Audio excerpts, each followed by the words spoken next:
What's up, guys?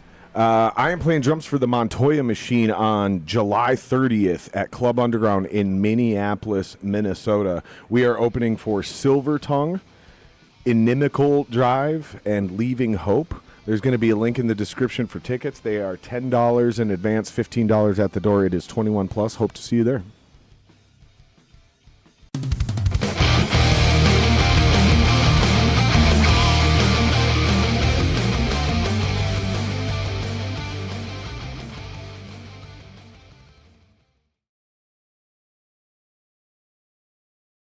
Whoops, I just turned my gain down instead of turning the fucking monitors down. That fucking speaker is way too loud. I must have been jamming tunes or something. Jesse, welcome back, sir. Thank you, good sir. Cheers. What do you got there, Diet Coke? I have a Diet Coke that says friend because I'm your friend. We are friends, dude. We've known each other for a long time, sir. Yeah, like fucking 20 years, man. Yeah, I was telling, longer than that, actually, because I was telling somebody in your band or somebody who knew you. Dude, I'm pretty sure my gain is still a little bit low. Will you just bring it up a touch? There you go. That sounds better already. I remember had to be somewhere between 17 and 19 years old, standing outside of The Rock. Club Maple. Underground. No, not Club Underground. Star Central. That's what it was. Yeah, It was yeah, Star yeah, Central, yeah. passing out flyers side by side with you. You're Yeah. passing out flyers for your show. I'm passing, and I remember doing that week after week with you, just grinding, dude. And we would talk about like, oh, congrats, you got that show. How'd you get that? And you're like, oh, well, we opened for this band and we met these guys and they got a blah blah blah blah blah. And then you're like, how'd you get that show? And I was like, Joe just offered us I the did show. slave labor for Joe Spanbauer. Basically shit like that, right? Or it was like, oh, well, Yeah, this yeah. was one of those things where like we lost in that battle of the bands, but somebody in that battle of the band saw us and like Yeah, just yeah. hit us up, you know? It's a moral And- victory. Yeah, so it was like we would just exchange ideas and strategies and we would compare flyers and you'd be like, oh, that's a cool flyer. And I'd be like, yeah, I got frustrated, so I made my own finally. You know, and I'm still doing that to this day because I just yeah. don't like how anybody does business. I just don't think anybody in this town, actually in this town, you know, is, and I shouldn't say anybody, but I am because it's funnier and it's, you know, it's easier. I don't want to go, nobody in this town except More for provocative. nobody in this town except for these 17 people that I'm going to list one by one so I don't leave anybody out. So no, there's Yeah, fuck 'em. most people in this town just aren't doing things the right way. Yeah. And they weren't doing it back then. You know, there was a handful of people who knew what the fuck they were doing. So yeah, I just felt like you and I, like, similar age, similar starting period, which is more than 20 years because I remember I had to be between 17 and 19. But I don't remember that And show. I'm basically 41. I think it was Oh, I could never tell you who it was. Saliva. I could never tell you what band it was. I think it was Saliva and Audio Vent. I would never be able to confirm or deny that. I have no fuck. I did that so many times at those same venues that they all blur Just together. kind of blur together, yeah. Yeah, dude. Like, the only thing I remember is certain nights it was a bigger crowd and it was hard to pass out that many flyers. Other nights it was really dead and it was just like, here you go, here you go, here you go. Thanks. You had Throw it time on to the ground. you had time to talk to people, you know. Yeah, Somebody'd yeah. be like, "What's this?" And be like, "Oh, I'm in this," you know. Yeah, other people exactly what you just said. They'd go, "Oh, thanks," and then throw it on the ground right in front of you, or crumple it up and throw it in the garbage for you. We used to joke about that. I got a nose hair; it's driving me nuts. I look like I did coke, but we used to joke about that where some people would try to figure out how to say something to get. And they'd be like, "Here, will you throw this away for me?" And then you would hand them a flyer, and they'd look at it, you know. Yeah. And it was like mission accomplished because that's all you're really trying to do is just get somebody to see that flyer, Yeah. so that when they see it again on MySpace or Facebook or MusicScene.org back in the day, they'd go, "Oh, that's that show. I remember that. Yeah, okay, I Sure. will go see that." Even for the promoters to know that you're standing at the door, free labor, promoting their event, they're going to, that's, even if Right. it generates nobody, they see you putting the legwork in, so they respect you. They're It going does to give you matter. opportunity. You are correct. Yeah. I still have a line I used back then that I still use to this day. Even on my last tour, I literally used it at Rockfest. I said, look, I'll make you guys a deal. Check out my band. If you hate it, you never have to see me again. That's true. It's That's true. a great pitch. That's a great pitch.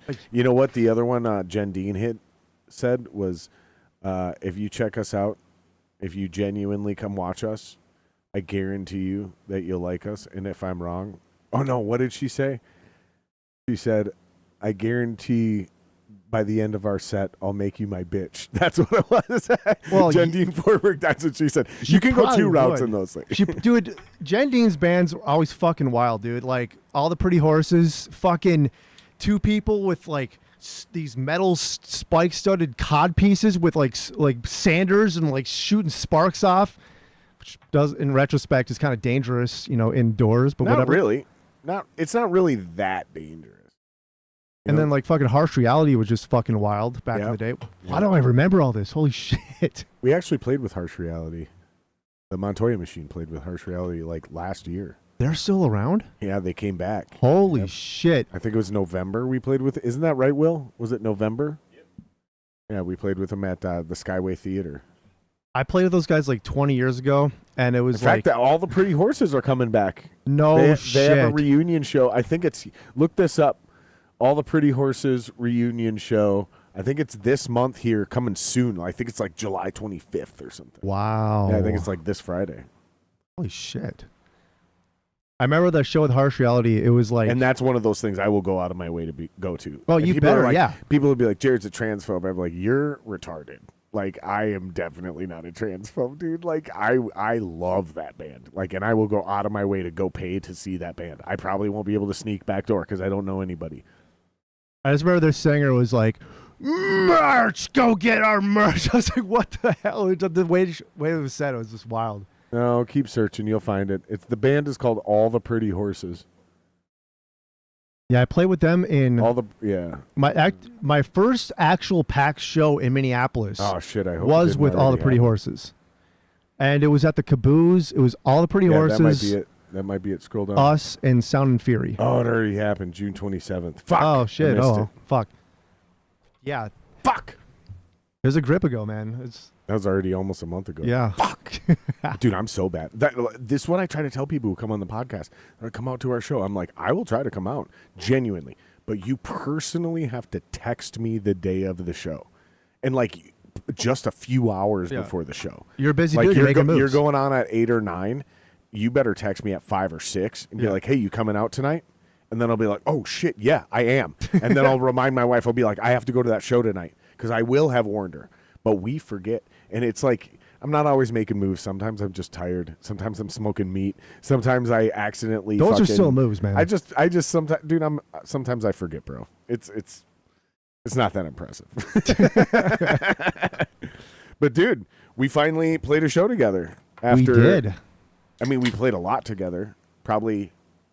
How many times do you think we played together? I know for a fact it's at least 3. I was gonna say 5.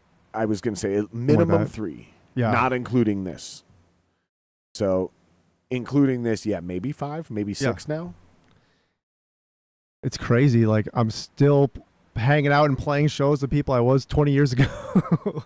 Well, the good ones. Yeah, that's true. Like, the show we just played in town, it was like everybody in every band, I was like, I've 20 years, 15 years, 15 years, like everybody. Except for I never played a show with Rich until that day, but I snuck into shows as underager. Right, you've known him for a long time. And watched Skyway. I remember I was like, dude, I remember watching you and Wally and fucking Steve and all those guys. As a little, it was like climbing the ladder, the music social ladder. It was like, I was there in like high school. They're like, yeah, whatever, dumb kid. And then they'd, oh, hey, thanks for coming out to the show. And then like, maybe I'd eventually like hang out with them, and then it got to the point where like Wally and I worked on some music together, and even he played like acoustically for us live one time at the center. I think at the entry or something like that. Phoenix Philosophy Days. Yeah. Dude, I stayed in that project way too fucking long, man. I think it was wise of you to move on, and I think it's really hard for people because you were the front man, then there was 2 singers, and then it was back to just you, right? Yeah. Well, no, it was always your band. It was 2 singers, and then we stopped. Oh, it was always 2 singers? It was my band, and then we got 2 singers, and then when she left, I said, hey, let's just do something else. So it did start with just you. Yeah. Then you went 2, and then when she left, okay, that's yeah. what it was. Yeah, no, I think it was wise just because I think more musicians need to move on from a project and let that identity be its thing instead of taking this project. Well, it's a name, it's established. Well, it's like, yeah, but you're not Motley Crue. You're not Metallica. Exactly. Like, dude, you didn't sell 100,000 records. You're not even Killswitch Engage.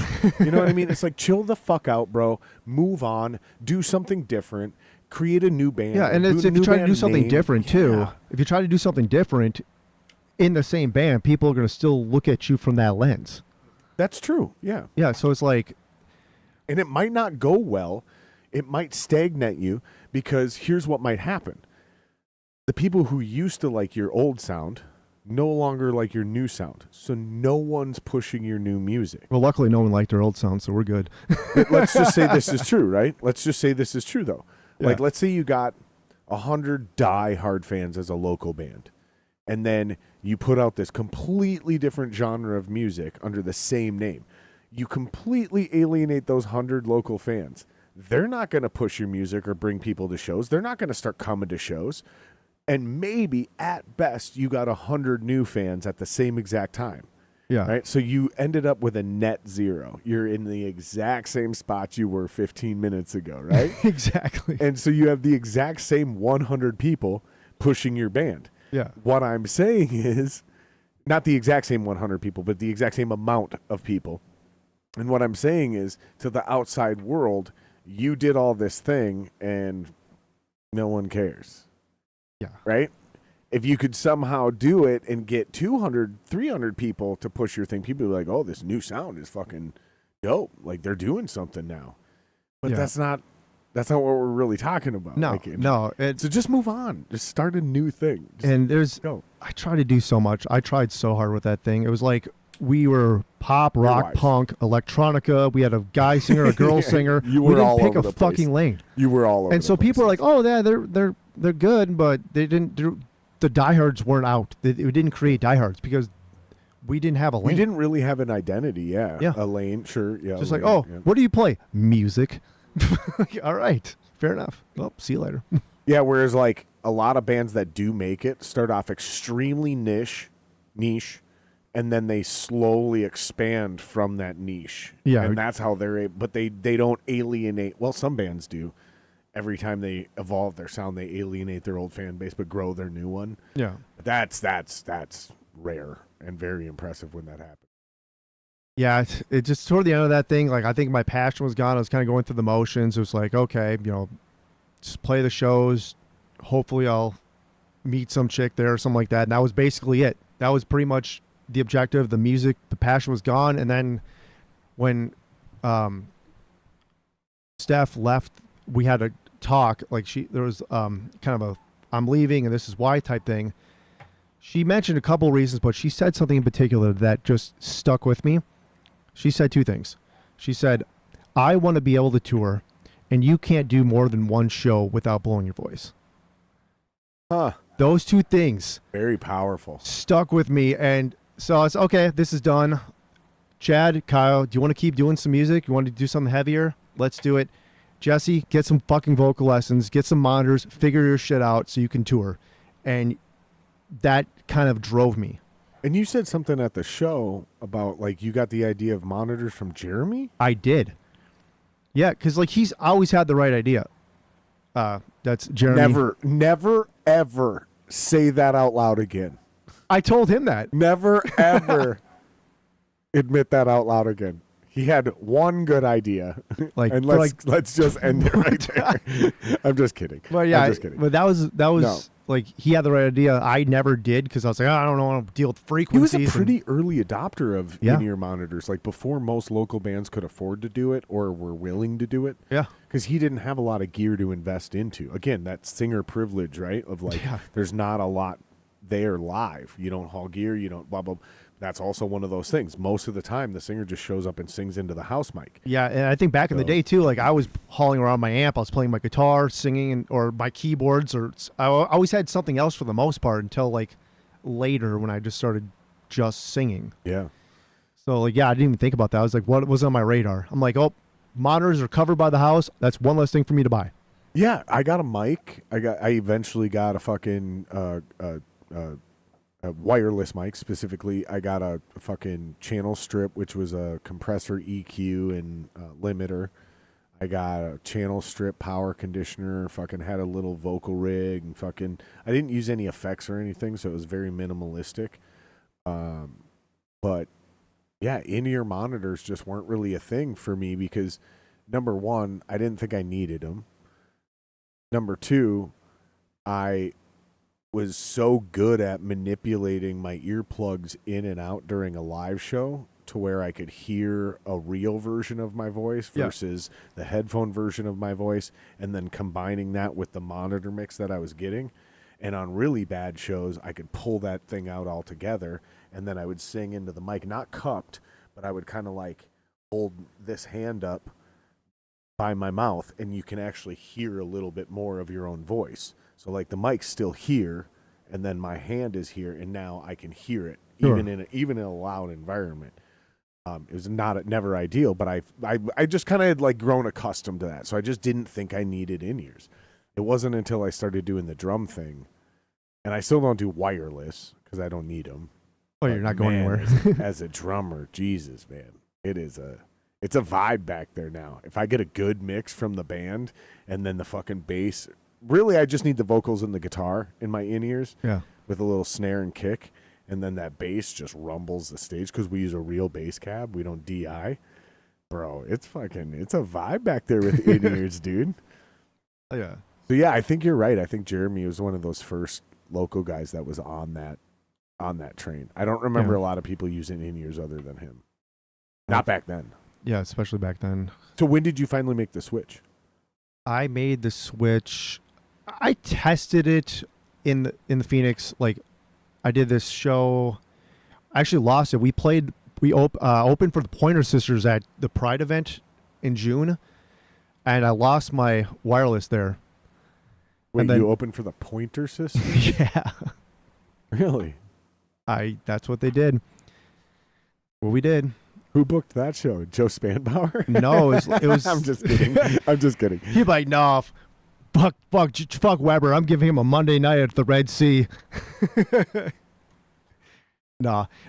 He was good at mixing genres, though. That was the bad joke that I tried to make, is that he was very good at mixing genres. Like, that's why I tried to make that joke. It didn't work, but I thought you were talking about how he probably hated me growing up or whatever. No. He was just very good at, like, I'm going to take this random band that no one would ever do with this band that no one would ever do. And because he was wise enough to know this band brings 400 people. Yeah, it was all about the draw. A different 400 people. Yeah. And then I'm going to sandwich them and layer them in a 6-person bill or 6-band bill to where I'm going to get 800 from these two bands plus the 50 to 100 from all the other guys. And I'm going to have well over 1,000 people throughout the night. And I'm never going to have less than 500-600 in the room. He was just better at that than everybody else. Him and Bill Berry, Shannon Brettel. I learned a lot. I actually interned with Joe. When I was in college, I was going for music business, and I spent a summer going to his house. I think he forgot about it for a second because the first time I came to his house and knocked out the door, he met with this fucking, like, baseball bat. Like, what the fuck are... I was sleeping. I'm like, dude, it's like one in the afternoon. I do remember this story now. Yeah, and then, like, I just, like, sit... He had, like, a compact, like, old school one, and, like, he had, like, the calendars and all this shit, and, like, I got the book, like, weeknights at Star Central or whatever, and... Huge, though, man. When you're young and you just simply understand the procedural way to book a show. Here's how you get a night. Here's how you get the bands. Not always in that order, right? That's the hard part. Mm-hmm. That's the hardest part of booking shows. You can't get a venue until you have a bill. You can't get a bill until you have a venue. Yeah. And you can't get either one of them until you have a date. right? So that is the game and the art form of booking shows. You really got to finesse it. And then you got to do that 5 times if we're talking a normal show, because you have the 4 bands plus a venue that you have to do all 3 of those things with. Yeah. A bill, a date, and a venue. And it's like, dude, man, that is fucking... I still haven't perfected that. No, I don't know if it can be perfected. It's not. It's like bands, you're going to get asked, but if you don't say yes fast enough, you're probably going to get dropped just how it is. Yeah, or they move on, or they get a yes Yeah. from somebody else, you know, or fucking one of the other things that happens is, I'll hit up 10 bands, you know what I mean? Yeah. And it's not always first come first serve. It's who are the best 4 bands I can put together, you know. And so I'll be like, okay, I got you listed second, you know. So if this guy, and what I mean by second is like, if this other band can't do it, then then you got it. You know what I mean? Yeah. And then by the time I'm like, okay, you got it, they're like, dude, we booked another show. So it works both ways. It can fuck you both ways. It's tough, dude. Yeah, I hate booking. I kind of get off on it. It kind of moves my little problem solving needle. It kind of moves my chess needle. You know, everybody's got a chess needle of like an elaborate problem they have to solve with, like, you know, whether you're a programmer, or you're an architect, or you're a fucking landscaper. Everybody's got something. That's the one for me, is getting this insane, like, it's hurting cats. It's really hurting cats, and I'm good at it. I'm really good at it. Like almost always, my shows do pretty fucking well. You know, like I rarely have a show where I book the whole thing and do everything top to bottom and it bombs. It's like those are very humbling moments. You wanted to talk about humbling moments earlier about the voice thing that old girl gave you. Like, yeah, you can't do more than one show without blowing. Bro, book a whole ass thing, put everything you got into it, spend some money to promote it, and have nobody show up. I've been there, man. Bro. I've been there, man. Fuck. Because you're literally losing money. You're just, and that's when I learned it was a business. That's when I learned why Joe and Bill and Shannon were like, no, you're not ready. Shannon Brettel, holy fuck. I forgot about her. Yeah, it doesn't matter how good you are. You don't draw. Yeah. And I was like, yeah, but we will if you put us in front of a crowd. Like, and they're like, that's not how this works. That's costing them money. Yeah. Or literally losing me money. And costing them credit. So it's like, that's just. Exactly. It's one of those things. It's like, maybe in like the 90s in like LA, you could just, you know, do something like that. But I don't even think then. You probably pay to play. Now, like right now, where we're at, we're trading shows with out of town bands, right? Because we're not ready to go on tour yet. We're trying to build our own thing in each town. So we got to build connections in each town and get out there and start. Can I offer a suggestion? Yeah, go for Rockford. Rockford, Illinois. Yes, yeah. 100% yes. Okay.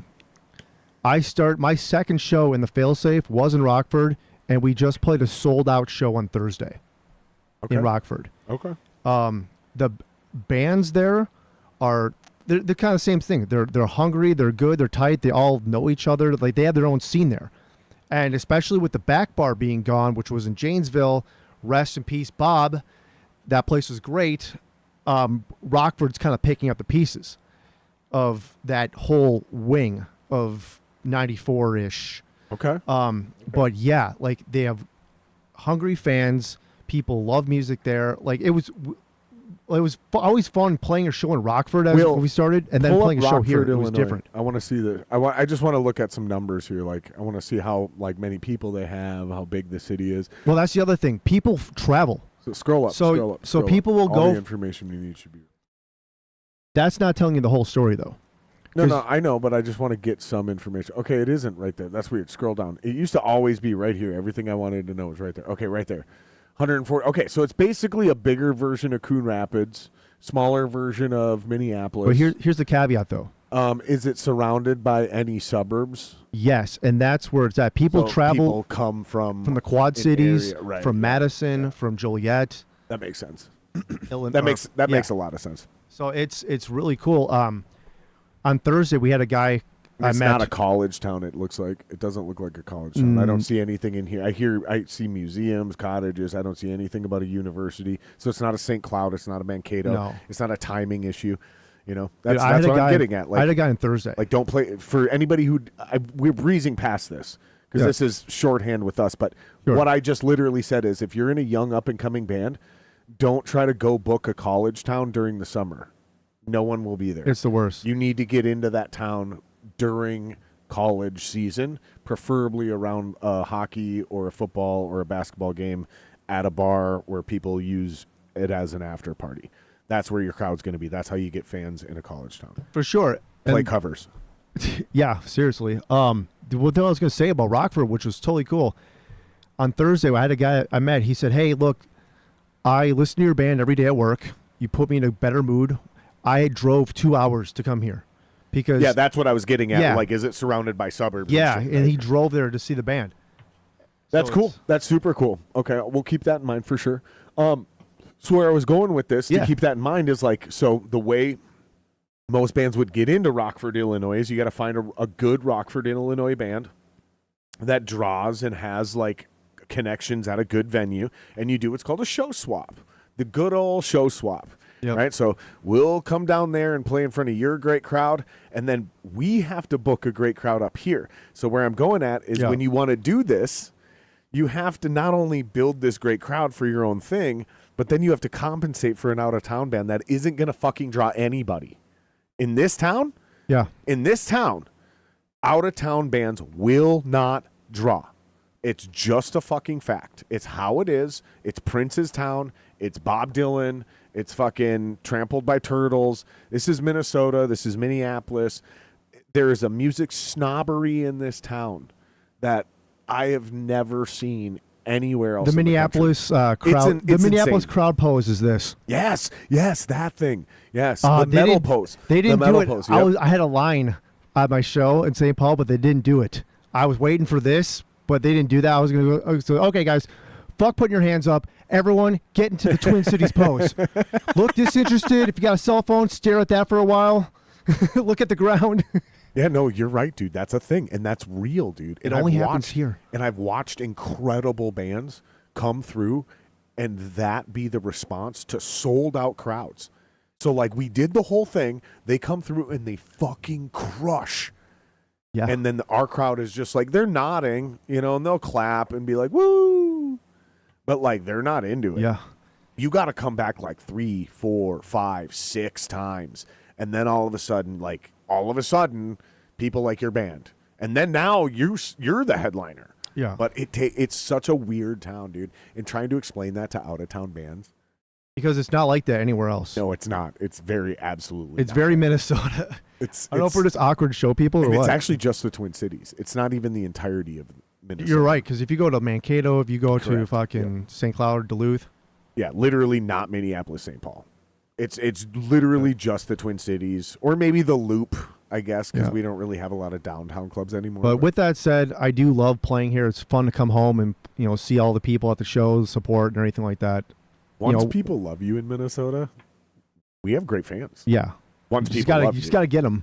But we have a little bit of music snobbery here. We're spoiled. Yeah, It's a town of elite level musicians, so we're not easily impressed. So I'm not talking shit about Minnesota. No. I say this.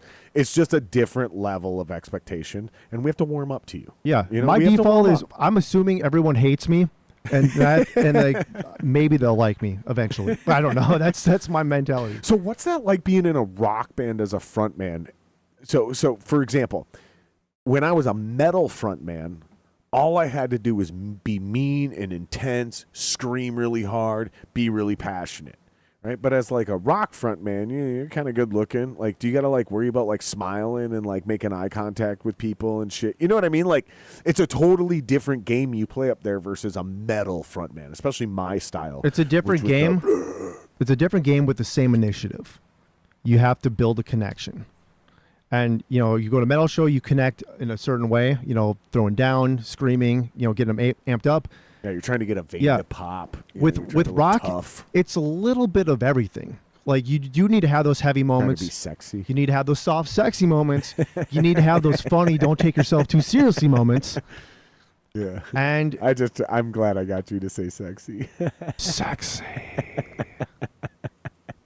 I'm talking about Jared, not me. I'm dead ass serious though. I'm dead ass serious. Yeah. I'm always curious about that. Like, do you have to like smile and like look happy and shit? Or like what's it like as a rock front man? Well, I've you- never done that. What you do is this, and I guess this is the best way to explain it, is you have to sell the song. So if the song is, like we have a song called Gravedigger, it's energetic, it's heavy, it's in your face, you need to bring that kind of attitude to that so they can connect it. You need to telegraph, because the audience is ignorant. You always have to remember that. Audience is ignorant. So you need to show them, okay, this is going to be sick. This is going to be, and you tell them what the song's about really quick, but do it in an aggressive way. Yeah. And then, okay, we're going to break it down with this soft, sad song. It's going to be, it's about this. And then you have to kind of your presence is slower, more deliberate. You know, you're more standstill versus running around. And then eye contact all day. Like, I like making eye contact. The other big thing is this. But how long do you keep that eye contact? It depends. For me, that's a real thing. Like, you can't stare too long at somebody. It depends on the person. It gets weird. Because, like, you can tell if the person doesn't want it, and you can just kind of move on. One thing that's been happening to us is this fucking cell phone video thing. People want you to take their phones and do a selfie while you're singing and shit and give it back. And then the next person's like, hey, take my fucking phone. I did a song on Friday. Like, half the song is me in the front row just taking turns with everyone's fucking phone. And, okay, next one. By the way, it was a blast. Thank you. If you're watching this, thank you for making the night awesome. Then do you lean into that and say, this is our selfie song? So everybody come up here, give me your phones. If there's a particular song where I notice it more, I might do that. But there's like, you notice, like at my show, we do have cell phone songs. I noticed that. Yeah, I hated it and I walked out. I'm just kidding. I needed a beer at the moment and I wasn't gonna pull out my phone. I didn't hate it. I'm just joking. It was just, again, I thought it was funny. Yeah. So no, it was cool. It was cool. Funny story about that, actually. So it worked. It was a good moment. We were in Tampa, Arizona, playing a show at some arena play. I forgot what it's called. And Kyle goes, hey, dude, Ghost of You should ask them to put their cell phones up. And so I started doing that. And I'm like, whoa, that worked great. I'm going to do it again and again. I found out later on the tour that the direct support act said the same thing. And he was getting pissed that I was doing this. But when he was on, I didn't see it because I'm putting gear away. And so I never noticed. And so he brought me aside, wailing, sweetheart. He could really, haul off him, but he's like, hey, man, you're taking my bit. Like, that's your bit on your tour, but this is my tour, and this is my bit. And I'm like, dude, I didn't even know you're doing that. My bad. And so I stopped. He's like, I'll find someone else for tonight, but just the rest of the show, just let me do that one. I'm like, all right. But that's pretty cool. That's a pretty cool way to handle that. Yeah. And he's right. He is the senior act on the. Yeah. Even though he's still just supporting, you're just opening. Yeah. So just kind of respect, but like that's it's a good way to get the audience involved. If they're going to be on their phones anyway, might as well put it to use. And nobody has lighters in their pockets anymore. My dad came to a show Saturday, and he had his lighter out on the cell phone because I don't even think he has one. Because you did. What night did we play together? Friday or Saturday? Saturday. Saturday, because you did Friday in Rockfest. Yeah. How was that? You did 3 1-hour sets. Dude, I was so exhausted. Like 3 60-minute sets, back to back to back. And like you don't get a break at Rockfest because the second you get off stage, you have people like want to meet you, want to hang out, like sign my vape, sign my phone, sign my shoes, sign my hats, sign my shirts, all that shit. And then it's like I'm talking. We're trying not to run out of breath, trying to conserve, just downing tea constantly because I played the night before too, and the night before that I was at practice and I just flew in and I haven't had a break. Because you guys are doing a little tour right now. Yeah, and I work too during the day, so I'm on the phone during the work, doing meetings and shit like that. So it's just like, as a vocalist, especially one with a history of blowing his voice without monitors, it's scary. It's fucking scary, bro. And so it was awesome, man. And then, Saturday night, I was like, please let me have something left in the tank. And I did. But there was you guys were great, man. Dude, all the bands were great, dude. I almost fainted on stage on Saturday. Really? Yeah, we have the song dehydration or what? Just exhaustion. Because I've been going nonstop since Wednesday. Like non-stop. Yep. And so Burn It to the Ground was playing the intro. I saw my vision get blurry. I felt my head kind of go like this, and I was tipping over, so I ran and jumped off the wall. Really? Yeah. Is that when Devin also jumped off the wall behind you? Yeah. No shit. Yeah, so I just snapped out of it. It was a cool little moment. Yeah. It was a pretty cool little move. I didn't have the ball. Like last time I was there, I did kind of a flip, but I chickened out at the last second and turned it into like a little side flip thing. Right. But like I didn't have that in me. Yeah. But I was fuck. I almost died. I felt like a shit. Wow. Yeah. So how do you prevent that kind of exhaustion on tour? You're not getting enough sleep? The biggest part was Rockfest. It was an all-day event. It just took forever. There was no break. It was 3 hours of throwing your body at the stage as hard as you can in front of as many people as possible. And you don't have a big crew. Nope. There's no roadies, no techs. Just that's what I think it is. I think it's that part. That's what I think it is. I guarantee you 100% actually, if you'd have had even just 2 legit roadies and a sound guy, who probably isn't going to do anything at Rockfest anyways, but whatever. I don't think it'll ever happen. I'll be carrying my own gear for the rest of my life, man. You guys would have been able to do Rockfest and all of these shows, and it would have been dramatically easier. Because the hauling of the gear is a nasty time eater. The hauling of the gear, the organizing the gear, the breaking out the gear, the setting up the gear. That's a lot of time you could just be chilling and resting. Yeah. Even taking an actual nap. Those are time eaters, man, and that's again the importance of the crew. That's why concert tickets cost so much, is because when you want to go to that level, when you want to see this thing, it takes a lot of people, and those people all got to get paid. Yeah, they all have lives and families.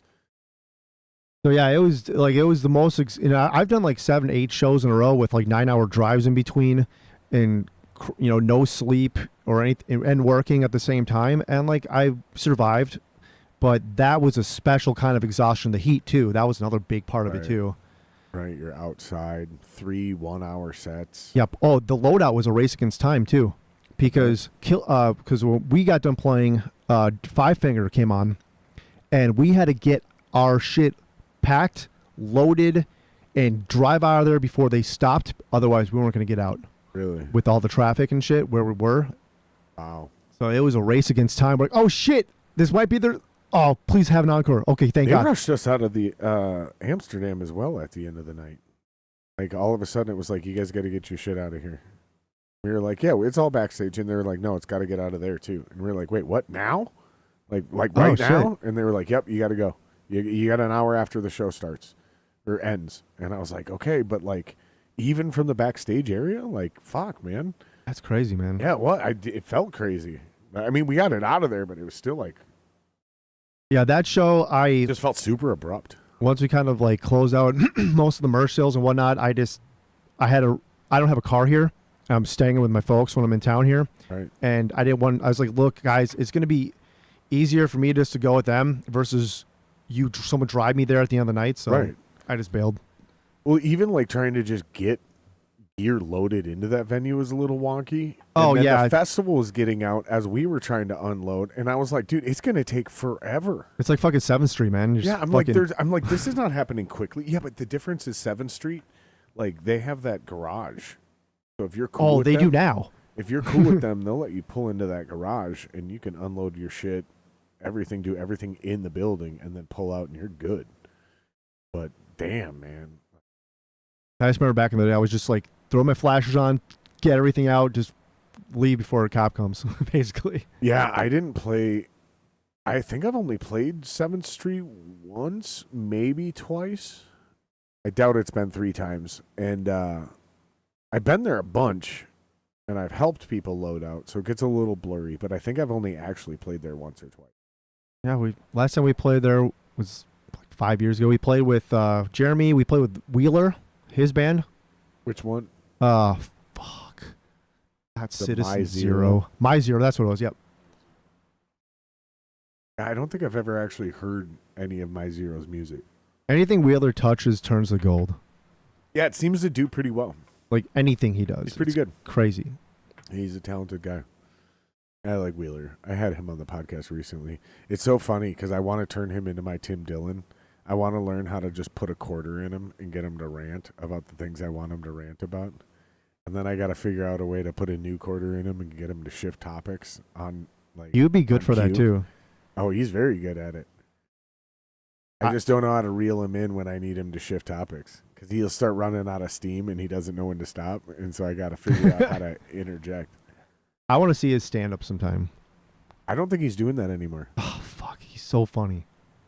He never really wanted to do stand-up. He kind of like wanted to flirt with it. He flat out talked about this on the podcast. He's like, I'm never going on tour. I don't want to be a full-time stand-up comedian. But then that pivoted into him making those videos, which pivoted into him making podcasts as well. And that's where I think he really likes short online content. Yeah. I'm not speaking for him, but that's just my speculation on talking to him and kind of watching what he's done. I think Sure. that's what he likes doing, is that online content. He can kind of do whatever he wants, shift gears, delete shit. You know? Yeah. He's not trying to put out a library or any of that shit. Okay. That's the tough part of being a musician, right? It's not just about putting out a single. You got to put out an album. Then you got to put out several albums. Then if you want to really have a real career, not everybody's going to be Guns N' Roses and put out Appetite for Destruction. You know what I mean? You put out one megalithic record and you're kind of set. That's not how it works. No. Has there been any other band that ever did that? For some reason, I was thinking the Disintegration album with The Cure, but they had other albums too. But that was the one. Like, has there ever been any other? Because, yes, Guns N' Roses had, one album wonders. Sex Pistols, okay. I believe that. I'm not looking into everybody's history. I'm just going to take AI for its word on this one. Lauryn Hill, that actually, I do kind of remember that one. Didn't Boyz II Men have one big-ass album? Now make love to Jared. Wasn't that a cover as well? Was it? Look up this song, I'll Make Love to You. Song, I'll Make Love to You. I'll Make Love to You song. Yeah. Okay, so they did it, and then a country artist did it. Scroll down. Who wrote it? Don't look at the lyrics. So they originally sang it, and then a country artist must have covered it. So what country artist covered I'll Make Love to You? Like having a behind the scenes guy just to like do all the shit. It's Country cool. cover.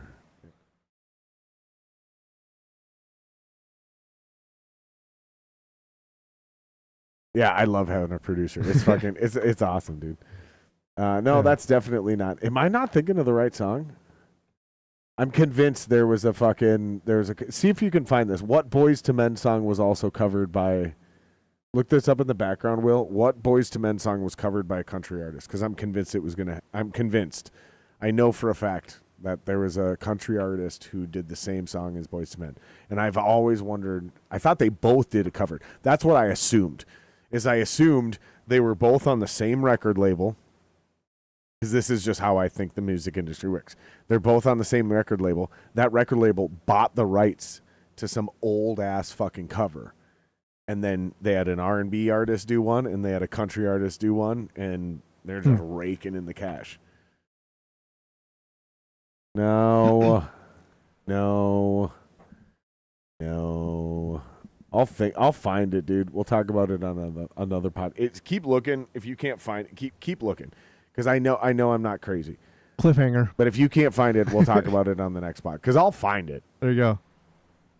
Because I remember growing up with it. They came out at roughly the same time, like within a couple years of each other, too. It's not like a 10-year gap. Sure. Is what I'm saying. But what the fuck were we talking about? Dude, I don't remember. Oh, we're talking about one album wonders. Oh, yeah. Not everybody's Guns N' Roses. So that's the tough part about being a musician is you got to especially nowadays, it's less and less. I kind of learned this from you, is where the seed was planted, and I started talking to more and more people. I taught you something? Well, you definitely planted a seed at a minimum, if That's dangerous. I mean, I'll tell you, I'll say you taught me something, but at a minimum, you planted the seed, which is it's really not about dropping a whole album anymore. More about you drop a single and try to get on these playlists. And I was like, what? That sounds crazy. And then, so I talked to more and more people, and they're like, yeah, it's kind of like you drop a single every 45 days. Yeah, and then you can make an album. And then eventually you go, here's 5 more songs, and then you call that an album. Yeah, that's how you work with the tools that are available to you. Yeah. It's like, here's this fucking open lot. I'm going to build a house, but that hammer, that set of nails, I'm not going to use that. I'm going to go use this rock over here instead. It's weird. Yeah. It's very weird. And then you're supposed to be using video content to support this single, building up to it and supporting its release that you just happened. And it's this 45-day cycle. So you got basically fucking, 22 days on one side, then the release, and 22 days on the other side. Yeah. That's why if you look at our channels, it's just Battle of Mona Lisa, just nonstop. Yeah, it's weird. But once you understand it, it actually seems pretty simple. And then I feel like once you get a groove, kind of like what you were talking about, I don't think it's that hard. It's just getting into this rhythm. There's different parts to it too. So like, step one, make the fucking content. So you have to figure that part out. Make it good, make it look cool, make it look, and then from there, if you can stockpile that, you can start to devise strategy and go, okay, well, do I post it this time of the day or that time of the day? Do I post this on a Monday or Tuesday? Do I use these hashtags on TikTok or these hashtags? Because IG hashtags are irrelevant. Meta as a whole, I believe, like hashtags don't do shit. So it's like you start experimenting with different ways to post.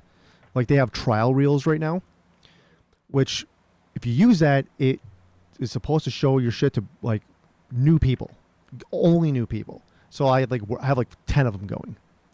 Like, oh, 180 people saw this. Oh, you got to follow from this. So you use that. So you can try to start, once you have the content, that's step one, which is it's a fucking hard step. And the next step is, how am I going to release this content?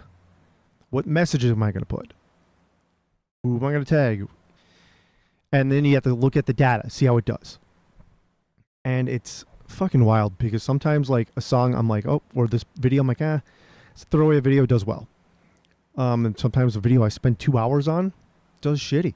I've heard this from other YouTube creators. And right now I have a vocal channel, or just a separate cover channel where I just do like 30-second covers, acoustically stripped down. Right. Yeah. Jesse Vox.wave, by the way. Nice plug. Nice plug. But I will put, it's like the same lighting, the same camera style, the same mix, same everything. Some songs do great, some songs don't. And then the songs that don't do well on Instagram seem to do really good on TikTok. There's like... Yeah, that's the other thing I heard is, so like when you... So let's say you're going to drop a single and you're in the 22 days leading up to the single. You should have some sort of video content to promote that. Now, that doesn't mean you just make a video and release the video. What that means is you make a video for a full-length video, and that could just be a lyric video, with graphics and your lyrics bouncing around on screen, and it's 3 minutes and 32 seconds, just like your song. But then you chop that up into the proper formats, into things that will get people's attentions on the proper relative social media platforms. So it might be a 9-second clip on TikTok, but it might be a 13-second Instagram reel and a 37-second YouTube short. I'm just making that shit up. Yeah. I have no idea what I'm talking about, but that concept is sound. That's kind of what you're talking about. Yeah, the other part is this. So you put captions on your videos, and the captions and the video itself is supposed to train the algorithm to find the people that will like that. Because their whole incentive is to keep you on their platform looking at stuff, so they want to give you stuff you like. And so that's a whole game in itself. Well, it's actually, here's the irony, it's actually shit you interact with. They don't actually know the difference between things you like and don't like. What they know what they know is what you interact with. Very true. If you're one of those people who interacts with content that pisses you off, you're going to get fed content that pisses you off, and you're going to be very angry with the world. If you're a fucking person who interacts with a lot of new band content, so you see a new up-and-coming band that comes across your feed and they have potential, and you're like, wow, can't wait to see how good these guys are someday. Boom. Then they're going to feed you another band that fits that algorithm, and then if you interact with that band, they go, okay, we have a similar trend here. Feed him that shit. And then all of a sudden, they've got shit that... Because that's what they want you to do, is type a fucking comment. I love this. Oh, I fucking hate this. And or share it. That's it. It's one of those two things. You're either reposting or you're fucking commenting. So it's engagement. We're doing an influencer marketing campaign. Take over your Oh, you're good. We're doing an influencer marketing campaign. Shit you like. I just want to say that it's not shit you like. It's what you interact. Yeah, this is my point. So we're doing this social media influencer media campaign. So we had to find people, and a lot of them are just like really hot chicks in the scene that you can go, hey, will you play my song? Do a video with it. So I'm swimming in these fucking e-thoughts, and I'm like getting disgusted at some of the effortless content that's getting all these views. Shit you not. I go down there. I see Jared's like, "What the fuck is this shit in the comments?" I'm like, "Yes, like that I shit." said that? Yeah. You're like this is cringe. I was like, "Yes, I agree." But like that fucked my algorithm up for a I while. was definitely drunk. Like I was like, so for the longest time, my algorithm was just like influencers that like just ethos basically. I was like, "Fuck." Yeah. It was like it took a while to fix that. Now it's better, but Yeah, and dude, sometimes I do it on purpose because I'm like, this is pretty entertaining. So I'll just comment something that I think is funny. Right? So I'll be like, this is my algorithm, and I built it on my own, brick by brick. Because again, they don't read what you comment. They don't know. The algorithm doesn't know whether you like or dislike something. Yeah. He engaged on this, and it was a long reply. It wasn't just 3 fire emojis, right? So the algorithm understands that engagement. This was lazy engagement. This was thoughtful engagement. There's periods. There's multiple sentences, shit like that, right? yeah. So yeah, this is my algorithm, period. I built it on my own, period. Brick by brick, period. And now the algorithm's like, send him more of this, send him more of this. And I got 15 of them in a row. And I'm like, this is great. Just a hate watch later. Or a guilty pleasure watch, dude. One of them is Care by Kara. She is one of the ugliest women you'll ever see in your life. But she's very fit. And people in the comments started calling her Goblin Head because she's that fucking ugly. And she embraced it and created Goblin Head Nation. And so now she sells merch that is her face painted green. And every once in a while she'll go and dress like a goblin now. And dude, That it's poor all lady. it's all her. Oh, dude, she's into it at this point. She's making a lot of money off being a Goblin Head. Because her whole thing is she goes into grocery stores and she goes, if you're thinking about buying this and you're looking for a healthy alternative, buy this. But before she does it, she does this weird whimsical fucking elfy fucking like, dude, see if you can find this. Care by Kara. It's one of my, dude, I was so fucking weirded out at first and now I love it. Every time I see one, I just kind of chuckle and giggle. Like, because she knows what she's doing. She's making a lot of money off this. But it shows you the soullessness of people. Anything to be famous, anything to make money. Care by Kara, there it is, dude. Go to videos and then that's her. Pull up a short. Like go to YouTube, find a YouTube short. I guess an Instagram would work, but those are hard to watch. She seems nice. I don't know. No, this is what I'm saying. I'm not making fun of her. People tried to fucking dog on this girl, and she was like, got it. Now I know my niche, and I'm going to run with it. Play any one of those shorts. See how Are you looking for a soy sauce alternative? Skip the GMO soybeans and try organic coconut aminos that is made from organic coconut tree sap. I hate it, but good for her. Are you looking for a soy Yeah, kill it, dude. Oh, Dude. God, kill with fire. Dude, she's huge. She's like, she makes a lot of money. She sells merch, Goblin Head Nation. Like she found her niche and made a lot of money out of it. I feel like she wouldn't let me cross a bridge unless I answered some riddles. But she seems nice. What is your name? What is your favorite color?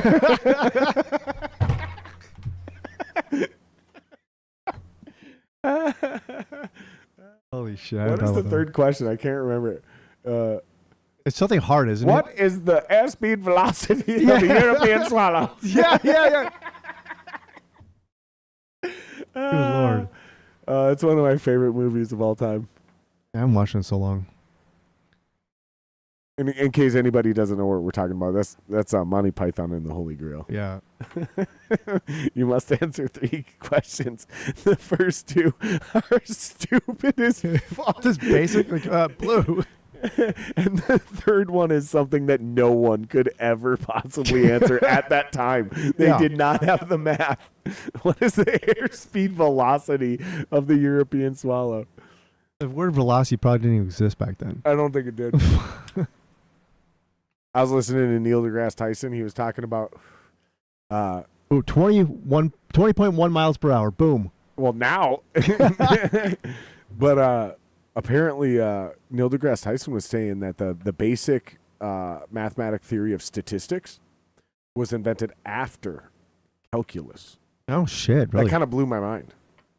You'd think that would have been like one of the first, like right after like a building block multiplication. 2 calculus Yeah, or something. like right after multiplication and division, like maybe algebra. You'd have thought they'd have start seeing patterns and being like, let's measure this and call it stats. No, they did a lot of other shit first, dude. That fucked me up for a little bit. I like math. I'm not very good at it, but I like it. It's very intriguing. Like the idea that the closer you try to divide to 0, the larger the number you get. So, theoretically, the closer you get to 0 in division, the closer you get to infinity. That's the idea. So if you could divide by 0, wouldn't that literally equal it? Think about it, right? If you divide 1 by 0.5, you get 2. Divide 1 by 0.25, you get 4. Right? I thought you multiplied to get by that to get that. No. I got like a D in algebra, bro. I don't know. So 1.125, you'd get 8, right? 0.0625. Well, that's not a divide. That's a multiplication.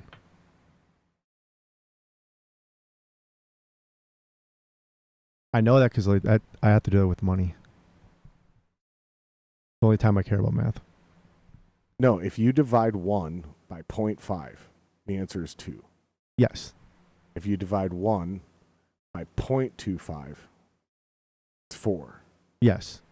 Yep. Right? So the closer you get to dividing to 0, the larger your answer Okay, I see what you're saying. Okay. I'm with you now. So if you can divide as close to 0 as is mathematically possible, not humanly possible, mathematically possible, you're entering numbers to close and bordering infinity, right? So like theoretically, then one step forward, your 0 isn't really 0; it's infinity. Yeah. That also fucked me up for a while. The infinity sign is just like 2 zeros, like kind of. Oh, Right. it's 1 0, just kind of like twisted. Yeah. Somebody's just like, you know what? This doesn't make sense. Yeah. It's for effort.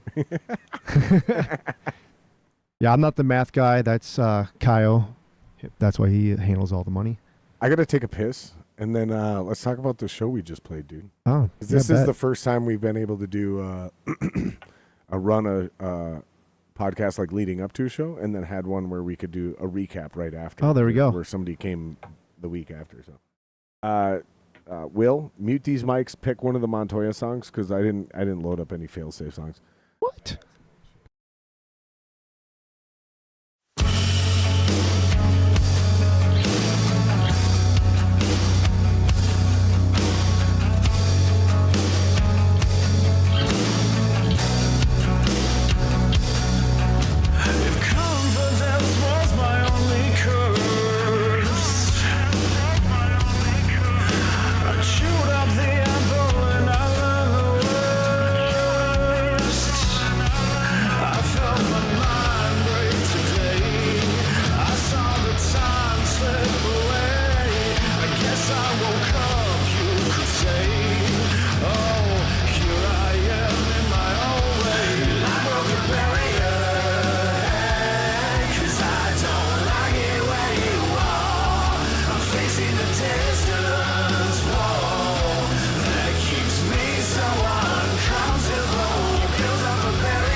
My back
I'm still typing the shit in. All right, you said we're back? All right, right on. All right, will you go grab us a couple glasses? Thank you, Will. Thank you, William. Thank you, Jesse, for bringing some whiskey, dude. I'm My excited pleasure. to try this, man. It's a tradition. I always bring you a bottle of whiskey when I come here. You say always, like you've been here more than once before. I have been more than once. This is the second time. That's what I'm saying. Like more than once before. It's a tradition. This is now twice. Now it's a tradition. Now it's a tradition because you've done it twice. Now, and that is kind of how those things start, right? You do something twice, maybe 3 times, and you're like, yeah, I'm doing that now. That's my thing now. I'm going to do that. Whether it's, I'm going to be the guy who brings a gift. It's kind of fun when you show up somewhere and you're like, here's a bottle of wine. Yeah. You know, it's kind of fun. It's kind of fun to be that guy, you know? Yeah, it's what my wife likes to do. She's always like, let's get them a bottle or something. Or It's smart. It's good etiquette or whatever you Yeah. call it, you know? It's also like one of those things that ingratiates people to the new group. Like, here's something I brought for us all to enjoy. Oh, for sure. And especially with the liquor shit, because not only does it, like, make people a little loose and more willing to talk and hang out, they're all dirty? Are they sitting on the fucking... They're definitely not up here, because these are all clean. Are they sitting on that thing? Are they sitting there? Can we wash 2 of them real quick? We only drink whiskey out of them. They'll rinse out. I'm just Yeah, I kidding. mean, that's disinfectant right there, right? No, but yeah, because like with the booze shit, not only is everybody like more willing to talk and hang out, right? Yeah. But like also, it's not like, oh, that's gonna get me fat, you know? Because some people can't eat the food you bring. Like, oh, I brought a casserole. I'm gluten intolerant. Oh, I brought, oh, Yeah. I don't eat meat. Well, everybody at an awkward party wants to drink a little bit of booze. You know what I mean? Oh, yeah. Bring some nice wine, bring some decent booze, some whiskey or some vodka. That's always the tough one, is what do you bring? Yeah. Vodka, whiskey. This will be my first drink I've had since I've been on the road. Really? Yeah, I don't drink at shows. Well, I'm flattered, dude. I'm flattered. I have to drink after shows to fight the necrosis. Well, I'll say this. I don't drink until the last show of the tour after I play. Oh, nice. Just because That's super responsible, dude. That's super smart. I'm paranoid. I'm paranoid. I don't want to fuck up my voice. No, that's smart. And honestly, sleep is equally important. Hydration's equally important. Yeah. And then as long as you can drink, don't get drunk. Because the drunk prevents you from getting good sleep. It's like you're having like a mixed drink, like the sugars and the whiskey will scorch my throat. Yeah. So It's I'm not just like- great for you. Yeah. It's not great for you. But you can have a little bit of booze on tour, especially if you're like just a beer drinker. Oh, yeah. Like a lot of guys, you can have a couple beers. Just don't get drunk. Because when you get drunk, you have shitty sleep. And when you have shitty sleep, that'll tax your voice 10 times more than anything else. Oh, for A sure. lack of sleep will fuck your voice up, dude. Yeah, that's the other thing. Like booze usually equals less sleep. And like I got a couple days from an extra, so I'm good. But yeah. Good? I'm just paranoid about it. I just don't You do should be. And that's responsible, dude. I can't drink that heavy.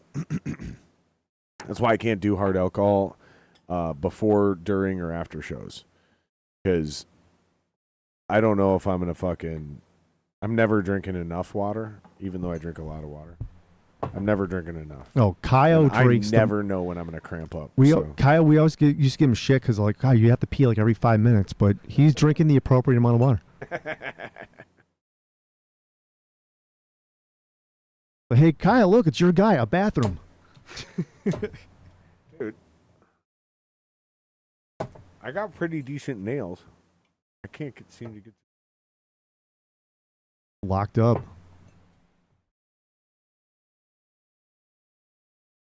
See if we can get a cut in there. Well, while you're doing that, hi, my name's Jesse Weber with the Failsafe. I like long walks on the beach. I have 2 dogs. Bitch, dude. I wasn't anticipating that. I think I'm supposed to be able to open it right here. It's supposed to be like pretty easy. I think there's like a thing here. You can kind of see the cut in it, but it's not coming. I didn't mean to do this for everybody. It's not coming.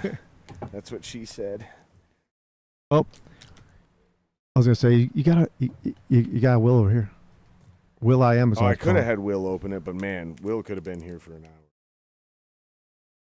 I don't want to put that kind of pressure on Will while he's trying to produce the podcast. It's beyond his pay grade. It's probably more below his pay grade than anything. He already got us the glasses. I should have probably done this while he was getting us. There we go. Now All we're right. cooking. Now we're cooking with gas. All right, what do we got here, Jesse? We have a Pendleton whiskey. Pendleton whiskey. Yes, we have Winter Warrior Edition because I'm a huge Vikings fan. I know you are too. It smells quite smooth. Have you had this before? I had not this version of it. It smells quite smooth. There's a little bit of whiskey spice in there, but it's not, because I was worried when I saw Winter Edition. I was like, oh my God, is this going to be like a spiced whiskey? It doesn't smell like that. It smells like this should actually be pretty easy to drink. Yeah. All right, let's put the cork back on. All right, cheers, All right, buddy. cheers, man. Thank you, sir. I like it. Well, that's very smooth. Yeah. That's very smooth. I'll be That's sipping this for a while. dangerous. That's very dangerous. Pendleton whiskey, a Winter Warrior Edition. It's got the old U.S. Bank Stadium on the front. Oh, that's pretty. I'm Pretty already smooth. hyped up about football, so it caught my eye. Yeah, I saw a thing the other day that said 7 more Sundays until football. Yeah. I was like, Jesus Christ, it's right there. For me, football season doesn't end because I'm always following all the off-season stuff. You It's play like, fantasy? oh yeah, got a couple teams. We got a couple leagues going now. I got one bigger money. It's like $175 to join. And then we got a slightly smaller league, but it's really fun with a bunch of musicians. Oh, nice. And $50 per season. We're thinking about adding in a new buy. So if somebody wants to come in and join, they have to put in a little bit more. Because we're arguing about whether we want to do a progressive pot where every year it just keeps getting bigger without having to put in astronomically more amounts of money. But long story short is it's a dynasty league. Do you keep a quarterback, a running back, a wide receiver, and a tight end every year? No rules, no draft picks given up. Draft them. Those are your guys. Somebody leaves, you can buy somebody's spot, or you can just join and start a new roster from scratch. Okay. Right? But like the rules are the rules. You know, if you're brand new, you get the first pick, but that's it. Like, there's no supplemental thing where, you know what I mean? Like Sure. it's like you're kind of like doing a real thing. Real You dynasty. don't have, it's none of those bullshit where you can only hold a guy for 4 years or something like that. Yeah, No, that's your guy. That's your guy. that's cool. Draft a different guy. You know, figure it out. That's how the NFL works. You know. During the season, I get like on our podcast when we do Q&As, like they're like, "How's your fantasy team doing, Jesse?" I'm like, "Shitty." Thank you for reminding me. Yeah. Are you good at it? Do you win? As long as my team stays healthy, I'm pretty good. I fall into this. I do auction, and so I'm a value guy, Sure. which Yeah. gets me a good regular season record, but it prones me to be one and done in the Sure. playoffs. Yep. I was in a So league. you're mid. That's Ye- exactly where I am. I'm mid. I've never won. I've placed as high as second or third multiple times. Oh, I've won a championship. I've never won a championship. So you're not mid. You're a champ. I'm a guy who had success long ago, and I'm still riding it. You're And still riding that theory. I got Too. the entitlement. I'm like, oh, You're still riding that theory, though, aren't you? I'm beyond- You're yeah. still playing fantasy football the way you were back when you won a championship. Yeah. Aren't you? Yeah, that's the problem. dude, this was the most frustrating thing. This is the first league this started. I was in the championship, and it was for some reason the league had week 18 is the championship game. That's weird. Yeah, so like when my starters are being benched because they're already in the playoffs, I'm losing the championship. Yeah. So I was like, hey, never again. Yeah, No. you can't do that. That's weird, dude. Sucked. Nobody does that. Who does that? Why would you do that? I think ESPN default set it up like that, and she didn't know what the person that started the league. No, it definitely doesn't default to that. It definitely defaults to the week 16 or 17 or whatever. Oh, Or now I think, well, fuck, how many weeks are there in the actual football season now? 18. Well, they play 17 games now, Yeah. plus the bye. Yeah. So there's 18 official weeks. Yeah, so you should be playing your championship in 16 or 17. Bingo. But now it's corrected, so life should be better for me. Man, yeah, that's rough. Yeah. Yeah, we might have an opening in our league this year if you want to jump in one more. Well, you'll have to let me look at the team. If it sucks, I don't know. Well, like I said, you can just start your own team, right? Because you just draft just like anything else. Yeah, you're not going to get all the keepers, but you do get that first round draft pick, right? So like you still get to build a team, just like an expansion team. Like it's just and you can go grab when you're a brand new team, you can go grab 4 random guys and call those your keepers. Okay, so I'm not like getting stuck with like Kirk Cousins and. No, you could take over that team, drop everybody, grab 4 free agents, call those your keepers, draft, then be like, I don't even like these original 4 guys, get rid of those guys, and then sign new free agents. Because there's also a normal free agent budget, just like every other league. Who else is in this league? Greg Moog from Blackfoot Diesel. Oh my God. Jeremy Brown from Stormbreaker. So Patrick from 93X. Wow. Sean, the spiking Viking himself. Sean from Duratio is in our league. It's just there's another couple radio guys from the West Coast in there. When I was and the winner gets a championship ring, like a real ring. Oh, nice. Like we bought him a ring. It says 2024. Oh, that's dope. Fantasy champ on it. He was a Detroit fan. Aha. Can't believe he won.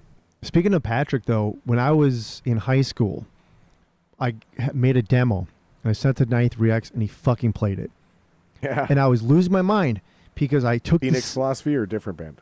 Some band. My high school band was called Different Season, I think.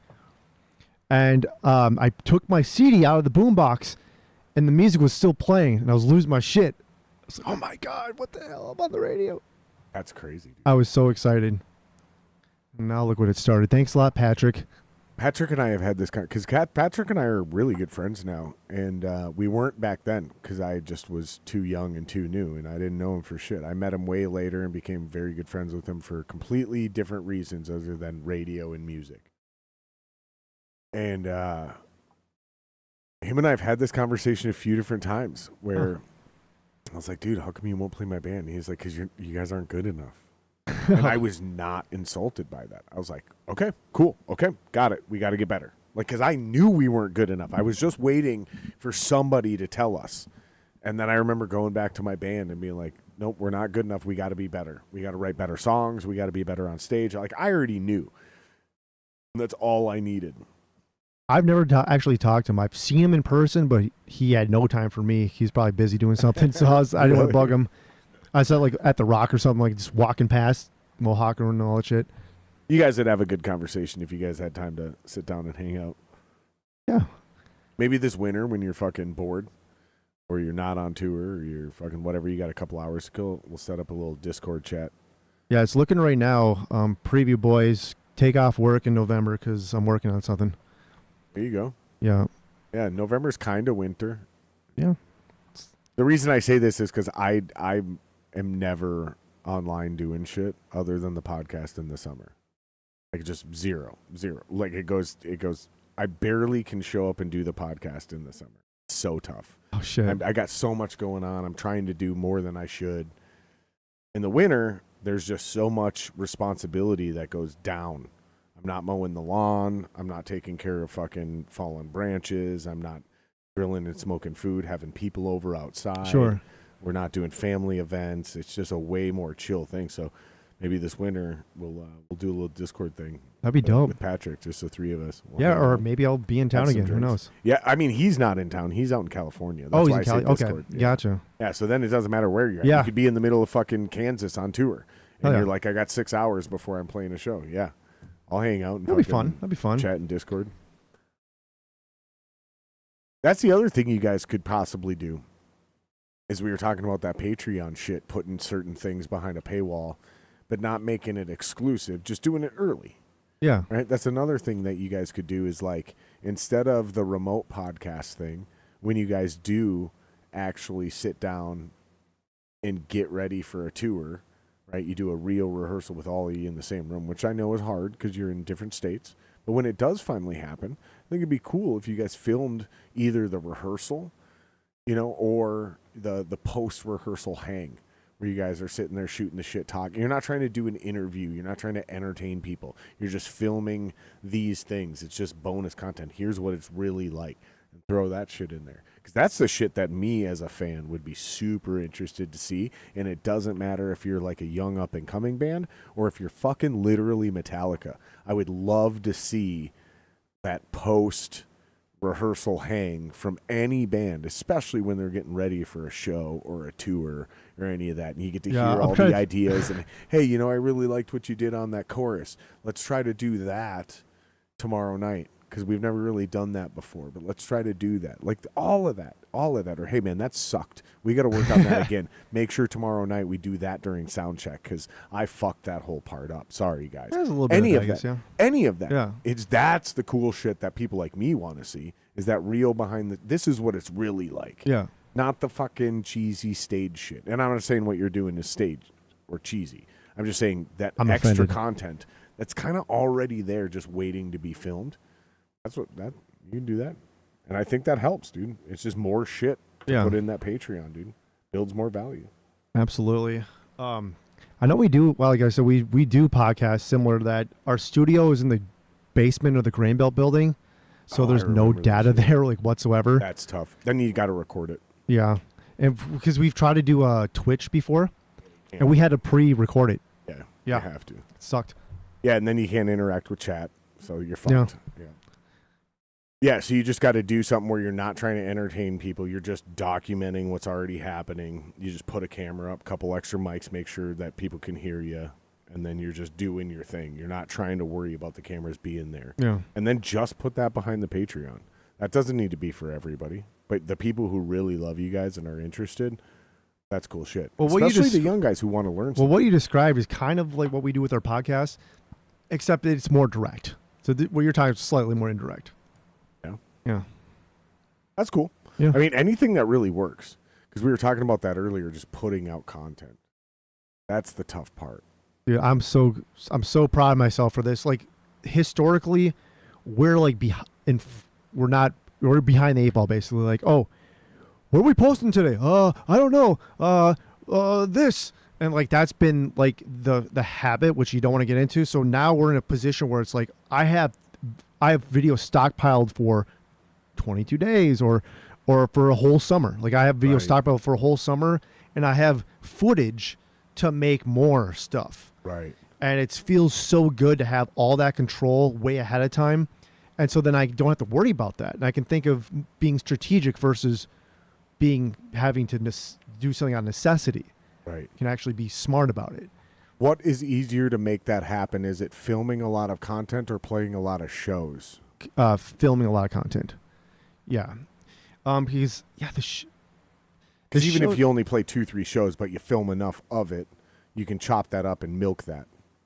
Yeah, that's kind of what you're saying as far as like making videos and snippets. The other thing is this too, and I'm sure other bands out there agree with me, is live footage only seems to be valuable, like unless it's like a professional performance, like your video, for example, but like just so catch you at a show, live footage only seems to be really valuable if you can see the crowd too. Yeah, I agree. Yeah, it's like I can almost tell you, like when I know bands and I know what their draw is in different states, in different cities, and I know how much they promote or don't promote, and I can tell you, and looking at one picture, I can tell you how well their show went if they don't show the crowd whatsoever.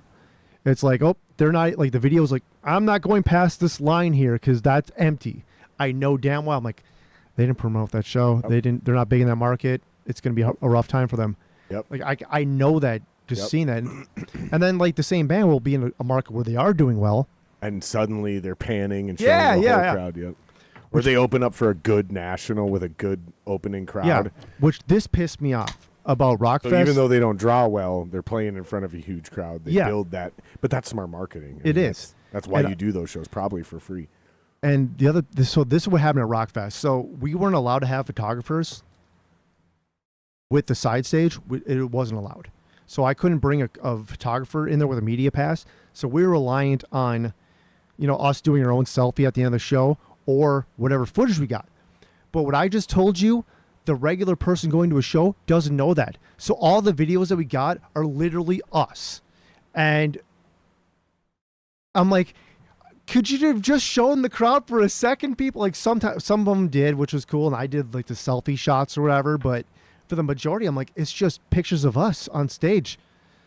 That's not impressive. Like, put us in front of a crowd. That looks cooler. Like, but they're not my pictures, not my property. So how do you... So what if you have a crew member with a camera? What if he's a roadie? We weren't busts allowed out a that. camera? Not at that show. We were only allowed a merch person and 4 band people. Well, dude, but I don't understand. Like, what if you have roadies? We're not. They don't give a shit. Really? No. It's like they have so much stuff they have to pay for and account for, and they have no time for that. So it's like you're a performer, you have a merch person. I think our max was like you could have 2 merch people or something like that. So I guess a merch person could double up as one. Well, yeah. In this particular situation, I'm sure if I was on a different stage in a bigger band, it would be different. But this is our first entry level into the festival.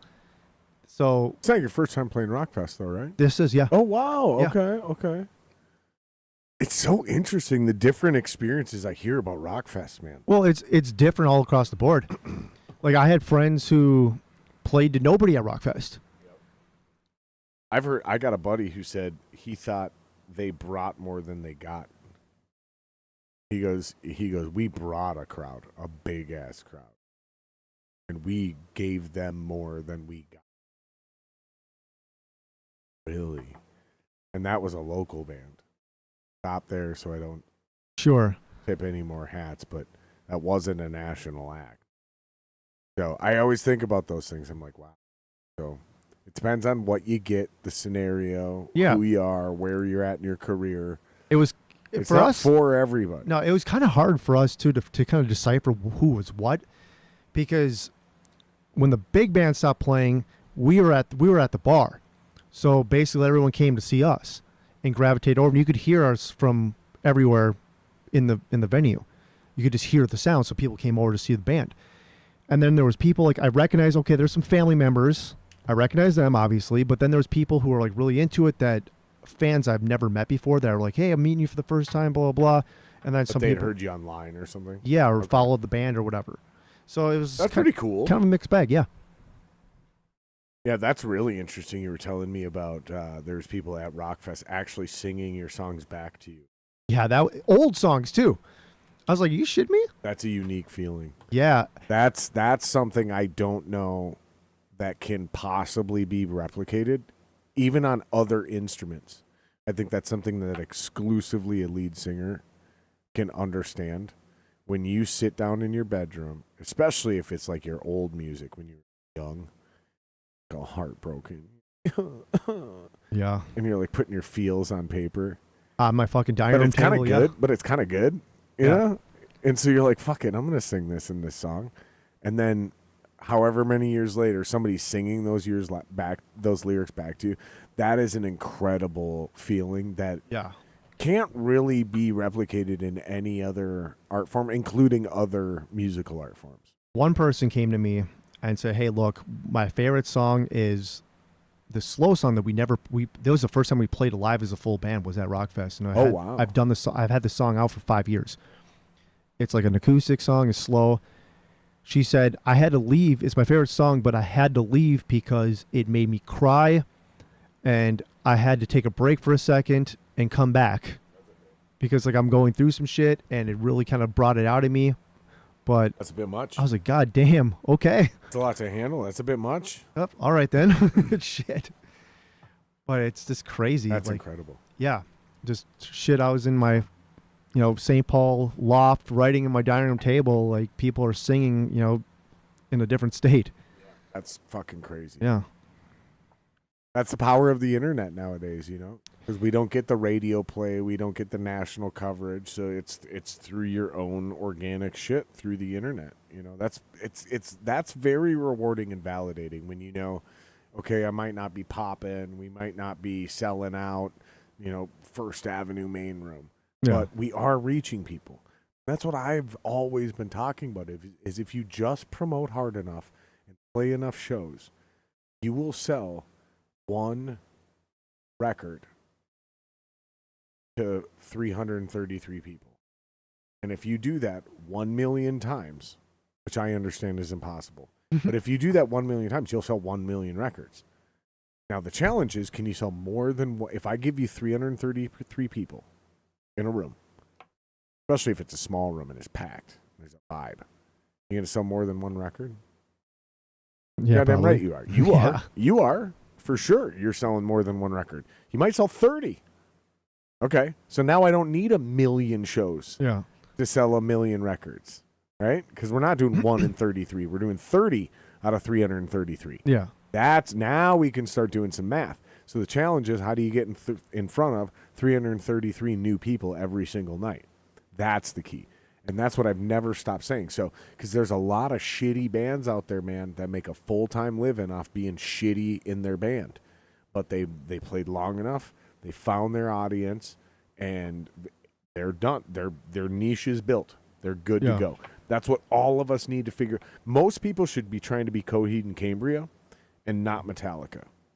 That's kind of the vibe, right? Like, you can make a very good living off being Coheed and Cambria. Yeah, just find what you're good at doing creatively and see what find the data find where you get the best response and strategically target that. Yep. Especially if you can supplement it with your own personal online content, right? So, like, the comedian version is Joe's a comedian, but he also has a podcast. Right? I'm a musician. I have a podcast. So if this podcast can take off and monetize on its own, now I have two very stable versions of income, the music and the podcast. If your fucking vocal channel where you're doing 30-second vocal covers, suddenly box out wave. If suddenly you're making $1,000, $2,000, $3,000, $4,000 a month, dude, you're making another 40, 50 grand a year off these 30-second videos. That makes being a traveling musician a lot easier. Gives you a little extra cash to invest and maybe get that better bus so you can travel more miles or whatever it is, whatever it may be for whatever station you're at in the music industry. That's why I keep saying it's got to be all three. You can't just be the guy in the band. You got to have some version of online content. Well, that's the whole thing too. It's especially being a frontman of a band is like people are less inclined to give a shit about your band unless you have a vocalist who's doing interesting things online that they can see you. That's what and this has been told to me. Except for Tool. If we're being honest, Maynard is the only one. Well, there's a cutoff. I'm saying if you're trying to get somewhere now, like if you're already established, all bets are off. True. Yeah. Like, but to make it now, that's what has been instructed to me. I think there's definitely gonna be people who prove that wrong, but the only way they're gonna do that. The exception's not gonna make the rule though.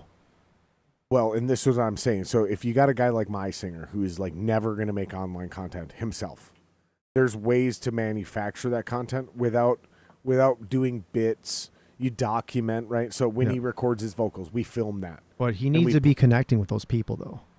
That's the thing. You can I'm sure you can manufacture that too, but I don't think you can manufacture the connection, but you can just respond for him and reply and shit. I don't know. Well, what I'm saying is, like, as far as like him getting content online, you could take him, document what he's doing every time he records, every time he's going into an interview, every time he does behind the scenes shit. You document that and you put that on the official band channel, because you can't force somebody to have a Facebook or an Instagram. My band's forcing me. You know what I mean? Like, it's. I don't know. I guess you could. Maybe I'm wrong. The band and my wife are like, you need to get, and the producer we're working with is like, you got to get that shit up. And so I did. I had nothing to do with it. I was like, Kyle's running shit. I'm good. I'll share my personal stuff, on Facebook, and that's about it. But it's a little different if it's supposed to be your band or you're like the main guy or you founded the band. Yeah, I guess. Yeah. It's a little different when it comes to that kind of regard.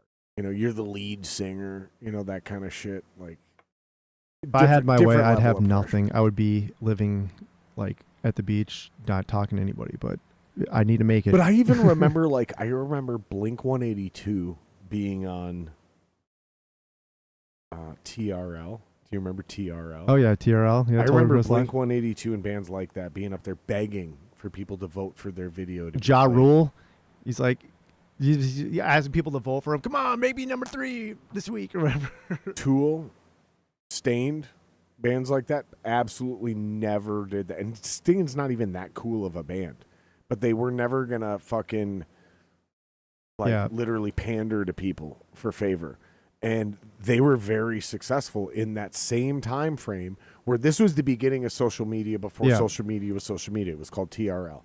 And there was bands that were successful. So there will be bands that break through and don't have to do but that. I will say this, though. That was a different time. People have more access to make high-quality creative items, so it's way more competitive now. So, like, if you had that attitude now, I don't think you're going to get anywhere, is what I'm saying. I would say that's definitely true for most people. And that's what I'm going for. There will be somebody who's going to prove us wrong. Well, I mean, there's going to be an exception to every rule, but the exception does not make the rule. You are correct. So well, until it does, right? Until there's enough people that are just not doing shit on social media and blow up. And then at that point, social media would be irrelevant, but it doesn't look like that's happening anytime soon. And the reason I say the exception doesn't make the rule until it does is Joe Rogan, actually, to go back to that. Like, podcasts were a joke until they weren't. Right? Oh, like, people mocked Joe Rogan until they couldn't. Right? Like, and now it's not just him. It's everybody who has a successful podcast. Like, now we turn around and we mock CNN and fucking Fox News and mainstream media. We're like, that's not reliable. No, they're selling you farm ads. Yeah, exactly. Exactly. Like, it's just, it's, so you are correct. The exception doesn't make the rule until it does. Right? So that's what I'm saying. Well, then how does this sound? If I'm going to be a betting person and I'm betting my life on this career, I'm going to take the tools that are given and utilize them to their fullest ability versus not use any of those tools and hope it catches on. Yeah, I think that's the smart way to do it too, because it's like we're talking about marketing. We're not talking about songwriting. Yeah. You know, it's like, listen, dude, you know this makes your band popular. It works. Do it. Right now, I get it if you absolutely can't because you have fucking social anxiety or whatever, but then that's what I meant by we're going to manufacture. Yeah. So if my lead singer can't fucking stand there and make good Facebook ads or whatever, blah, blah, blah, blah, blah, and stand in front of a camera, fine. Then I'm going to film him doing shit. Dude, I think and I'm going to figure a way to edit that and make that its own thing. You know, because I see a lot of these EDM artists, they're not standing in their hotel room saying, hey, Minneapolis, we're coming out to Skyway Theater tonight. It's a video of them DJing in front of 10,000 people, and it looks hype as fuck. I almost want to go, you know, and I don't even like EDM. But this video is like, it's a crowd, it's a vibe. She's killing it. It's almost always a girl. And it's like Skyway Theater, fucking blah, blah, blah, blah, blah. Well, that's the thing. They're not selling themselves. They're selling the party. Right. So it's like, and then that's the same thing. So like, again, it's manufactured. Exactly. So but you can manufacture it and still get people to shows. They're not going there to see that person. They're going there to party. So, I mean, yeah, if you're promoting an event, for example, versus I'm promoting this show of this particular band, it's a little bit different. Very good. Very, very well said. But I will say this. Great point, dude. Talking to Jeremy, and I haven't had a sit-down talk with him in almost 20 years. I did in St. Paul this weekend. I have 100% confidence he would absolutely kill it as a public figure for your band. If I could get him to make more videos, you're saying? If he could just talk, he is eloquent. He's pretty good on the podcast. Yeah, I would. Like, he's very Once personal. I get him settled in, he's pretty good on the podcast. He's super personal, and he's like not just like service level person, like, you know, good at talking. Like he's deep, and not everyone does that. He's very intelligent. Like, I don't think I can be as deep as he can. Like he's really deep, and he really looks at things hard, and he's very well spoken. And weird as fuck though. Don't compliment him too much. He's fucking weird. He's a weirdo. He's a goddamn weirdo. Don't fucking. All of us singers are weird. Don't say too many nice things about Jeremy. Let's keep him humble. Fucking absolutely the weirdest person I've ever met. Actually, he's not the weirdest person I ever met. I think might be Chad Erickson, but Jeremy's definitely number 2. That's 100% certain. At least I'm not in the top 5. That's all I care about. No, you're super normal, dude. I'll take it. You're cool as fuck, bro. I remember going back with you all the way back to bands like B and the Urban fucking Wildlife. B. Yeah. I'm going down. What's up, Mr. Knight? I still one of my favorite bands of all time. Not just like one of my favorite local bands. No, like just B favorite. One of my They're fucking good. Top 15 bands of all time, 20 maybe. And wasn't dude in like a country band now, or he was doing? Yeah, you played bass for Billy Ray Cyrus. Yeah, and he's always doing some crazy shit. Even back in the day, he's like, I'm working on like a 3 CD album and shit. I'm like, what the fuck, dude? Yeah, he's out in L.A. gigging and jobbing. Yeah. He formed a second band with Billy Ray called what is it called? Look this up. Billy Ray Cyrus, Daniel Knight, but Daniel is spelled Dahniel, and then it's Knight as in like I'm on a horse. Billy Ray Cyrus, Daniel Knight Band. I forget the name of the band. But Billy's singing, and I think they're both playing guitar, and it's like an acoustic thing. So not only did Dan go play bass for Billy Ray in his Brother Clyde, that's what it's called. Yeah. Yeah. Very, very cool. Oh, kill the song, buddy. Oh. It's all right. You got it quick. You're good, man. Don't beat yourself up. So he went out there and did some very, very cool shit. Very impressive musician. One of the best musicians I've ever met in my entire life. Daniel Knight. I think I played one show with him. It was like a weird all-age Sunday show at Urban Wildlife Club, or some weird shit like that. Yep. And it was like us in this band called Red Room, which didn't sound anything like Skywind. That's a great name, especially in retrospect with all the Marvel shit. Red Room. Yeah. Great name. Yeah. Yeah, I think that band was like, they were like kind of a bluesy rock band, but they were like invested by mobsters or something like that. So this had a huge budget. It was crazy. But they're older than us too. Like, wasn't that older. always funny when those big budget bands came through and they still like couldn't really like be better? Well, I don't want to name a name, but there was this band from oh my god, there's this band from Iowa. I know who you're talking about. And they had this brain. I know. I'm friends with them. And everybody wanted to suck their dick because they were very, very good. They were one of the first bands that did samples and shit. But none of it ever worked. None of it ever worked. Well, sometimes they could have just been a band, dude. But there was something wrong with every single performance. they were doing a lot with new technology back then. Ryan, I love you. They were doing too much. I love you, Ryan. I need my You photos. know how the black girls say it? You're doing too much? Yeah, they were doing too much, dude. They needed to dial it back. Like what I say, take everything you can do to 11 and then dial it back about 3 notches. That band you're talking about, though, I saw them for the first time in Spooner, Wisconsin, and everything worked. And it was fucking awesome. When it worked, here's the thing. I actually did see them a few times when it all worked, and it was breathtaking. Yeah. Like, especially at the level they were at. Well, even it was mind-blowing. But they could never pull it off. And when I mean never, I'm speaking hyperbolically. I get it, dude. I'm not. Yeah. It was like, dude, just chill. Like, let us listen to that on record, and then just be a great band. Just come on, dude. There's a very, very good photographer in that band. But yeah, that they entire band was filled with nothing but geniuses. I know, it's crazy. They're actually playing again. I believe it. And their shit sounds really fucking good. I bet it does. Too. I bet it does. And I bet you they have a brain that works this time. Oh, yeah, absolutely. Because it's easier to do now. Way easier, right? You guys use a bit of a coordination thing, right? You guys play to a click. Yep. And so riddle me this, and I swear to God, there is a right answer to this, and you fucking idiots better all right, answer I need this to do question the wrong. properly. I need to answer wrong. Who hears the click when you guys play to a click? Oh, we all do. Idiots. Are you? How is that an idiot? Okay, I can hear the click. Not just do I hear the click, I hear the announcement of the song coming up with a count in. I know exactly how long I have to talk to the crowd, where I need to be, everything. Like it's next level shit, man. Like it's next level shit. And like with my vocals too, it's like with the click, there's some fast parts where there's some triplets and different things like that. Once I had the click in my ear, everything locked in way harder. So when it comes to like samples being played and hitting the one, I kind of get it. But every other plausible scenario, the band should always be following the drummer. And well, there's parts where the drums drop out completely. Fine. But then that's where a close hi-hat on eighth notes comes in, right? And then especially if you have your own sound guy or you have your own fucking digital mixing board, you just mute that channel so only people can hear it in their in-ears, whatever.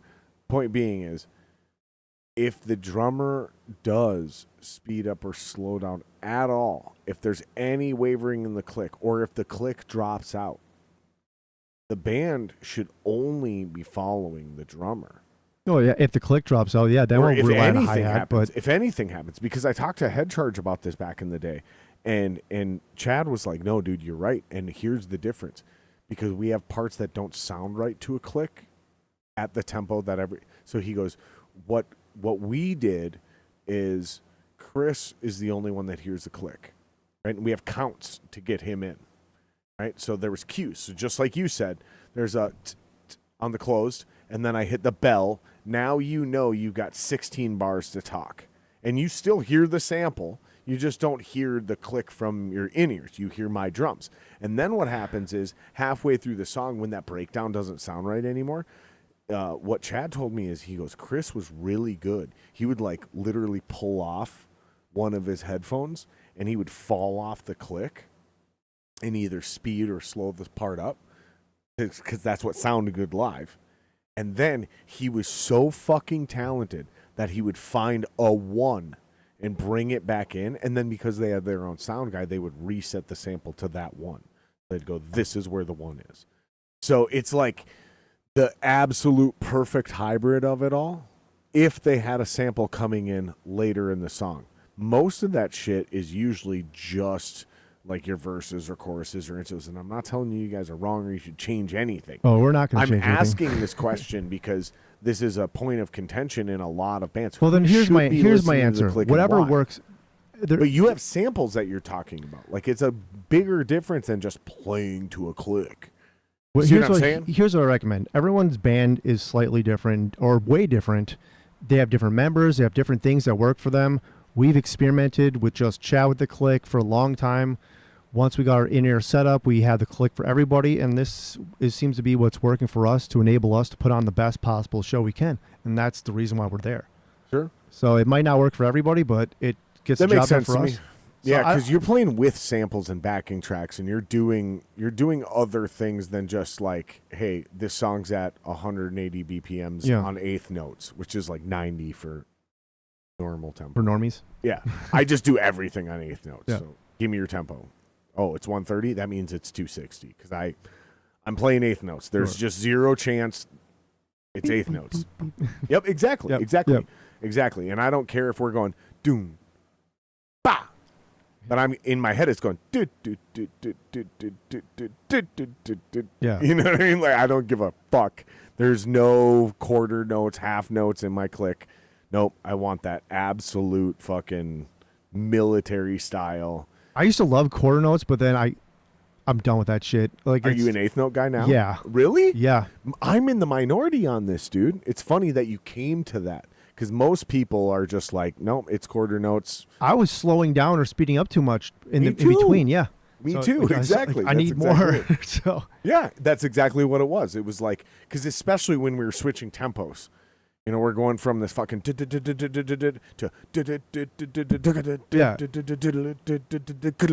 and I'm like, dude, there's so much going on here. I need a constant.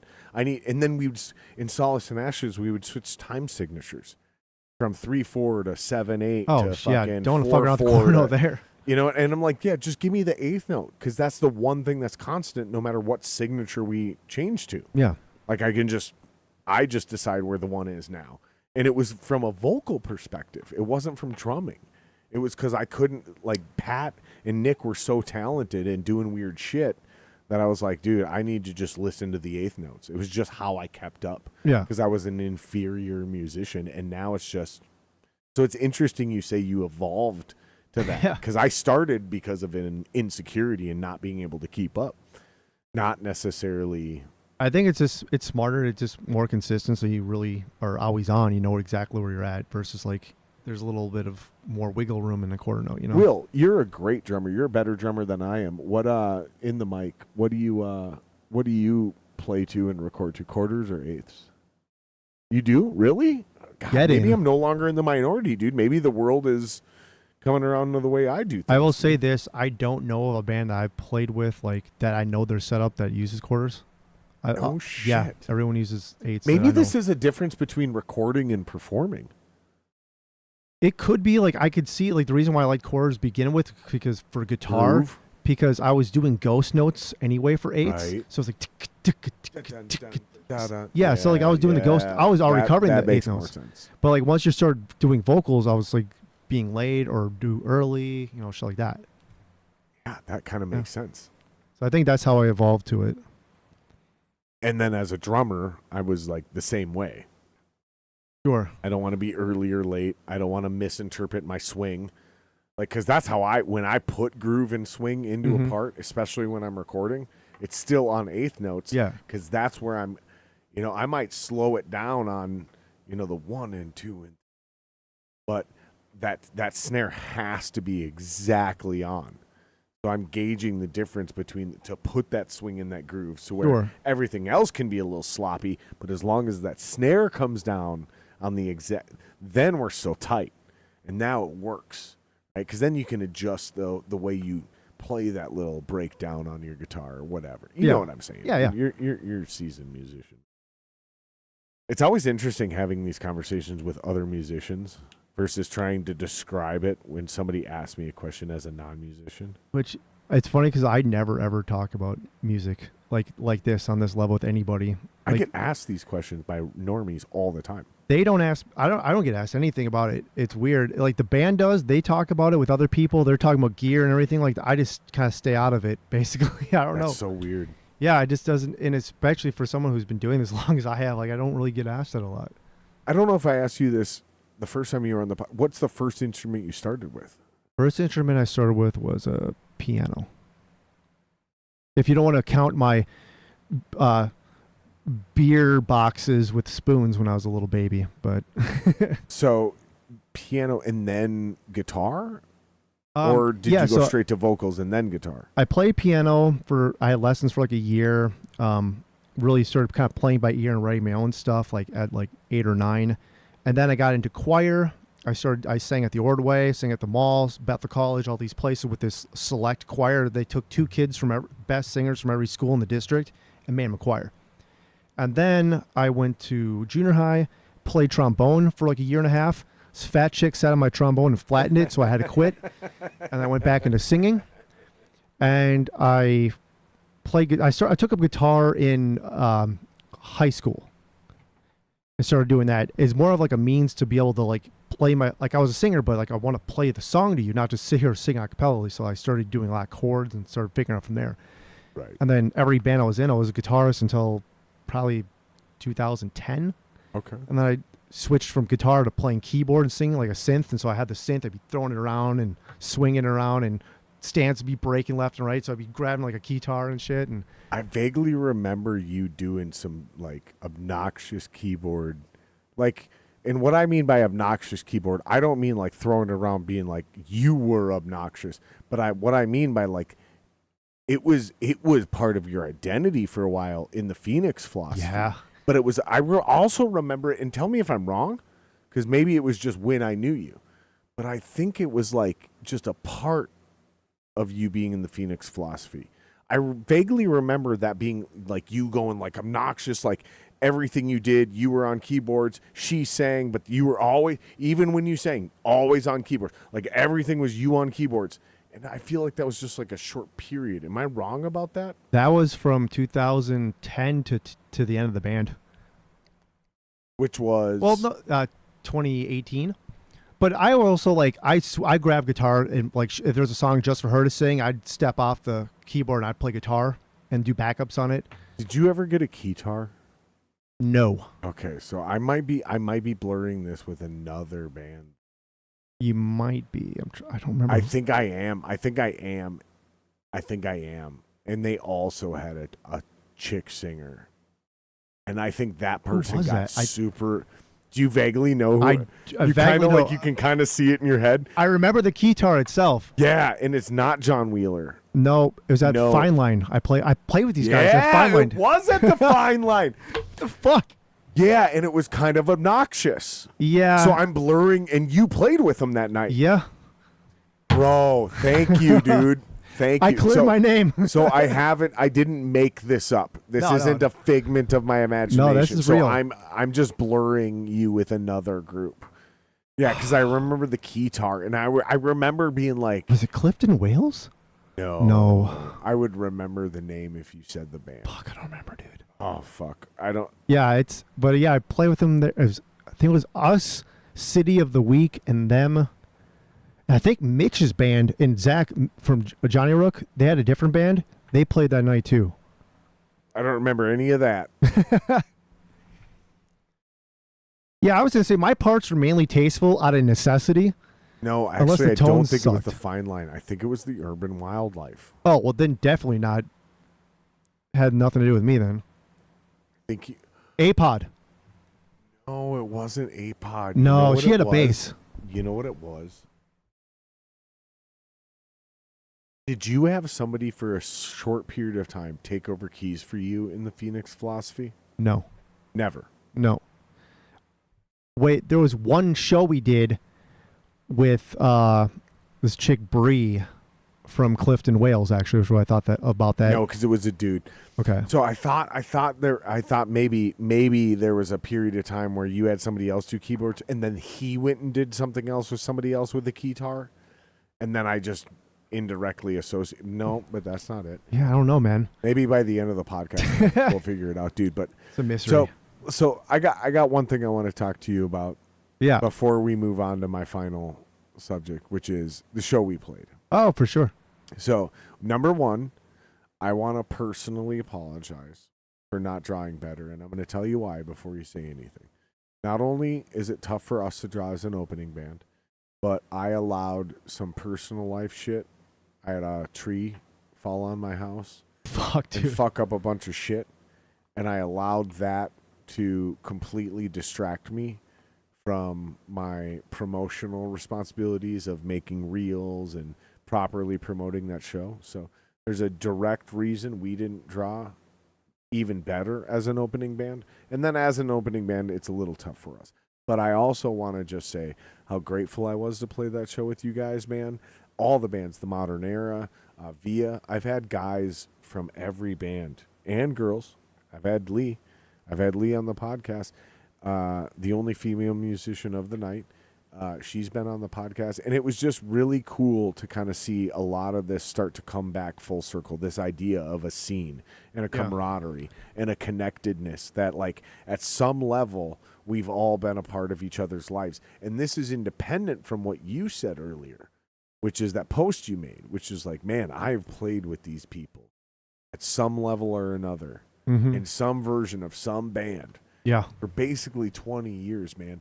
And not only have I done that exact same thing, but I've also had a lot of these people and had great conversations.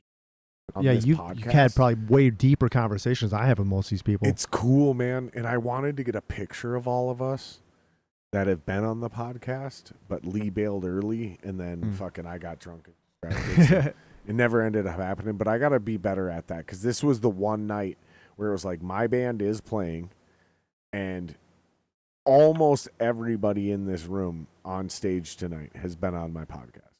Like, it's kind of wild. Yeah. It was a kind of wild vibe for me. Like, I had legitimate personal connections and relationships at different levels with everybody in that room. It was just really cool, man. And then fucking to have each band, what I would say had a good show. You know, I'm very critical of my drumming.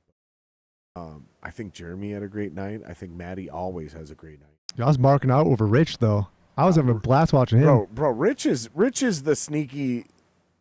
I call Rich the fullback.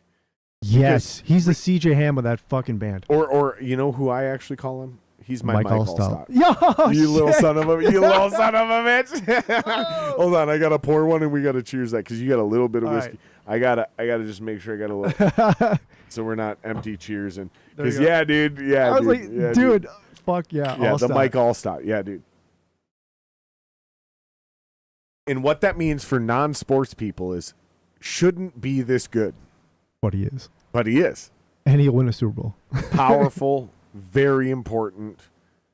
Honestly, hard to replace. Yeah. There's other fullbacks. There's other running backs. There's other people that can do everything Mike Allstott can do, but better. Yeah. But not everybody can do what Mike Allstott can do. In fact, nobody can do everything Mike Allstott can do. Yeah. You start having to get a specialist who can do this or can be that, or just sometimes it's just charisma, whatever. Yeah. It's just a vibe. It's just after an Allstott, energy, they had just a guy to be in a room with. Fucking Cadillac Williams or whatever. I mean, they drafted Michael Irvin not because he was a good wide receiver. They drafted Michael Irvin because he was a good wide receiver, but he had a personality that would fire people up, right? But dude, I'm not saying Rich is Michael Irvin. He's a much more chill, calming, Allstott. sometimes annoying, but still calm, chilling. Hey man, very soft spoken. Like, I'm the fiery, passionate guy, right? Jeremy's the creative vision, and then Maddie's kind of like the stabilizing. He's like the offensive line almost. The stabilizing force, probably the craziest one of us all. Like talking to like when I first met Rich, it was like years after I've like followed his band and everything. But I only had the stories of, oh, Rich got pissed about this, Rich is pissed about this. I thought this dude was like a hothead when I first met him, but he was like super chill. Oh, he gets super pissed. Oh, but he's chill. He doesn't blow up. But like he's not emotional. Watching Maddie, watching Jeremy front row, and especially watching Rich, it took me back to like sitting front row at the Rock on a Saturday night, or at Star Bar, or at Urban, or Main Event, or the Noose, or where the fuck. Like, the Noose. I Noose. aged myself with that one. Or at Ryan's, or Station 4, not Ryan's. That really aged me. The Noose is still there. Oh, cool. But yeah, it was cool to see him do something like, this dude I've been watching on stage since I was in high school. You're talking about Rich. Yeah, do something different. And do it well. Yeah, he didn't fuck up. Very well. Yeah, he was do chill. It very well. Very well. You think if he had a wireless, he'd be fucking running around that stage? Yeah, and that's eventually coming. Yeah. That's what I was wondering. Like, I wonder if he would. It actually bothers me that he's so obsessed with in-ears that so here's what I would do. And this bothers me. And this is not a secret, so I'm not talking shit behind his back. We've had conversations about it. If I were him and I'm going, okay, dude, like, I want in-ear monitors. Cool. I'm not doing it until I'm wireless. But he's willing to be tethered. I'm like, dude, we got to get Rich wireless, dude. We got to get him wireless. Because he has to have these he's so used to it as a drummer, he can't convert to earplugs and monitors, which is what he needs, right? Because he got a 20-foot cable. He can run around stage. Well, I would be lying if I said I didn't say a silent prayer for that wireless not to fall, or that in-ear not to fall out during the set. We'll get there. But he kept it in, so I was like, all right, cool. Very soon. I just feel bad for him because he's stuck. Yeah, and he's not supposed to be stuck. Like, right. Even when he's when he's stuck, he still like had showmanship. He didn't fuck up. He's a spectacle because he's a left-handed bass player. Yeah. I'm not talking shit. Yeah. So I was very not surprised. If I sound like I'm talking shit, I apologize, buddy, because I'm not talking shit. And I'll see you tomorrow. But yeah, it was really cool talking to him. No, you're right. He needs to go wireless.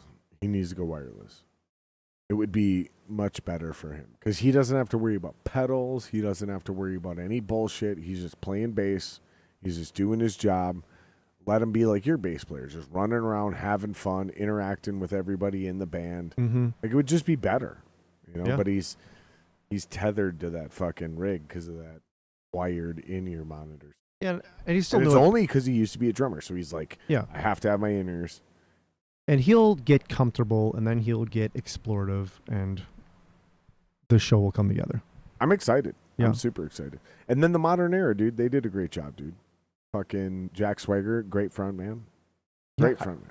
I think they took a second show that night.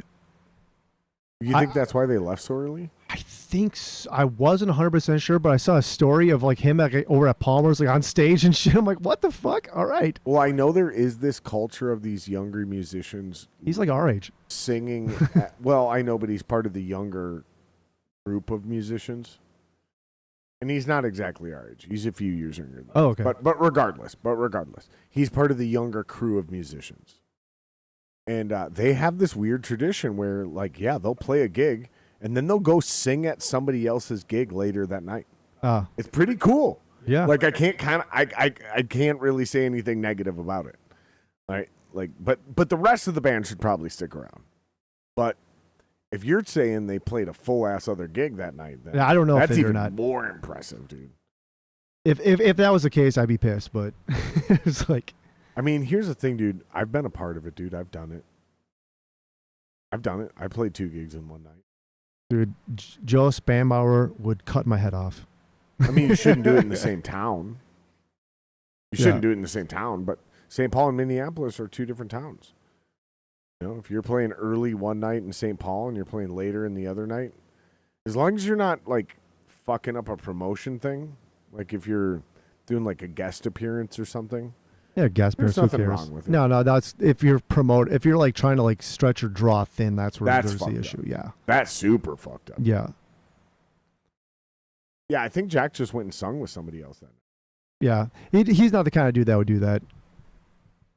I played with that dude for years, and probably will play with him for years to come. So Unfortunately, Via, I think, is the band I saw the least. And I don't remember exactly why. you're probably. I don't remember. I just remember you had your cowboy hat on. You had a drink in hand. You were ready to go.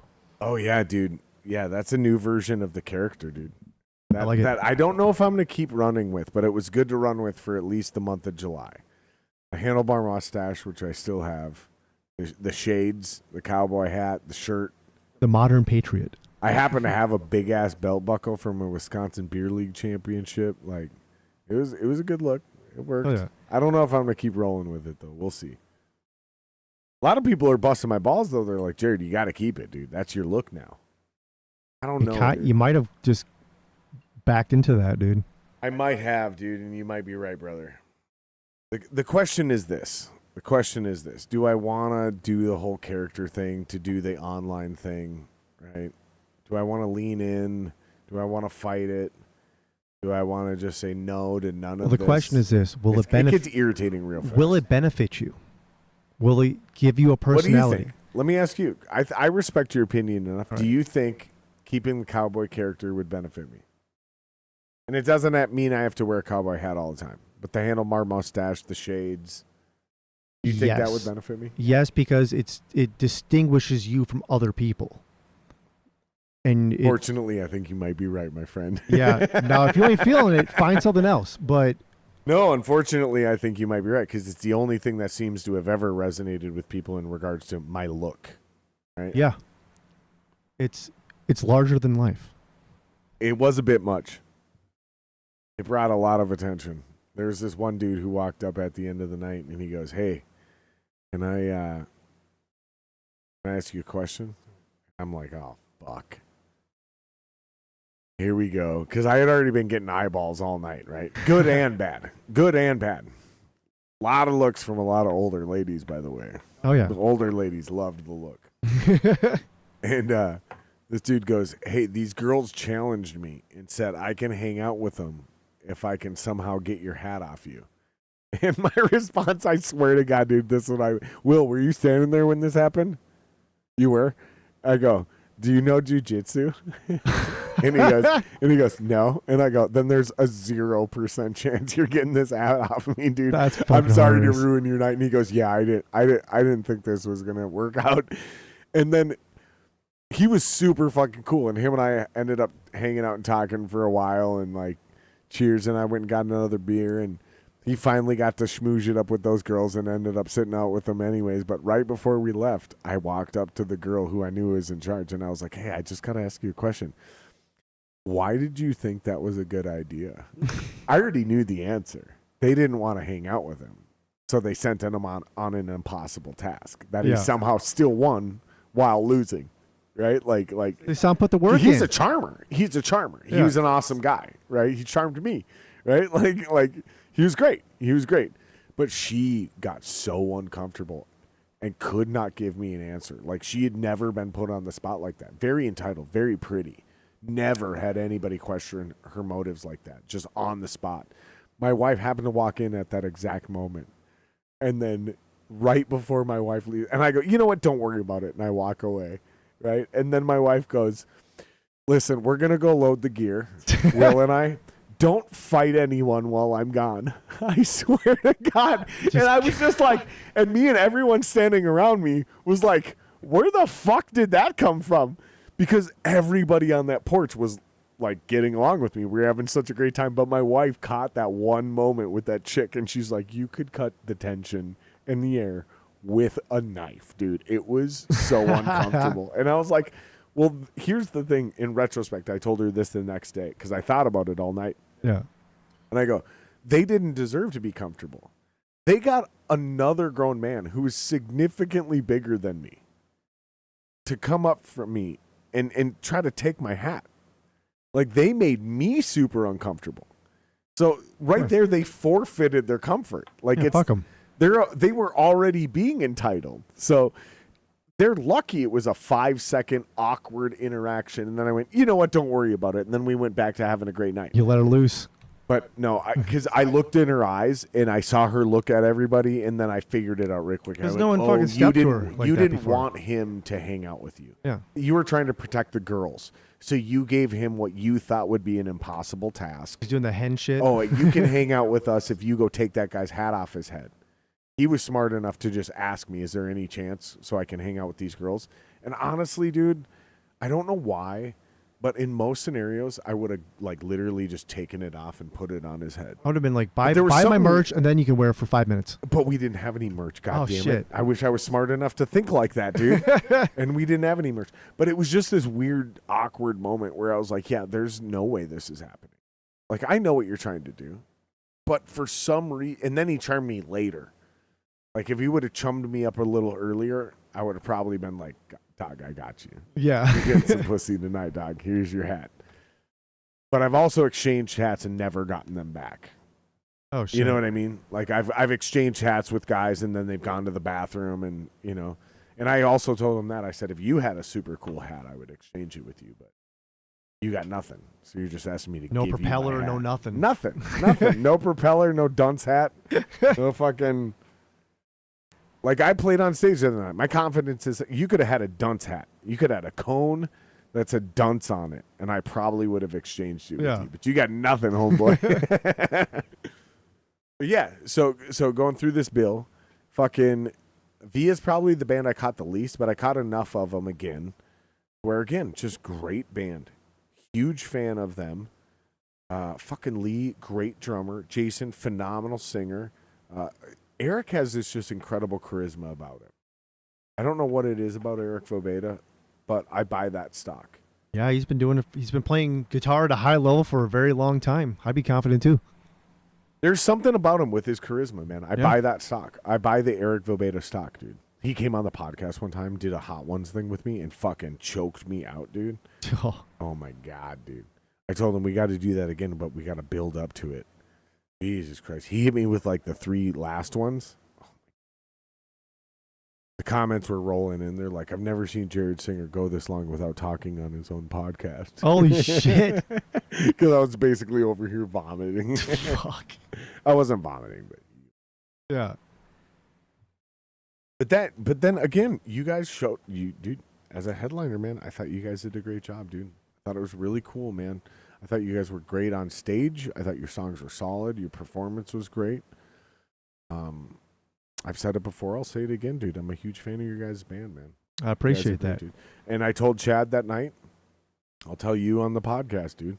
If Chad ever gets injured and you need a fill-in drummer, fucking call me, dude. I'll be right there, brother. I love your guys' music. I love your fucking band, dude. You need fucking last-minute fill-in. I'm good at learning music last minute. For sure. Let me know. Yeah, we got a click for you.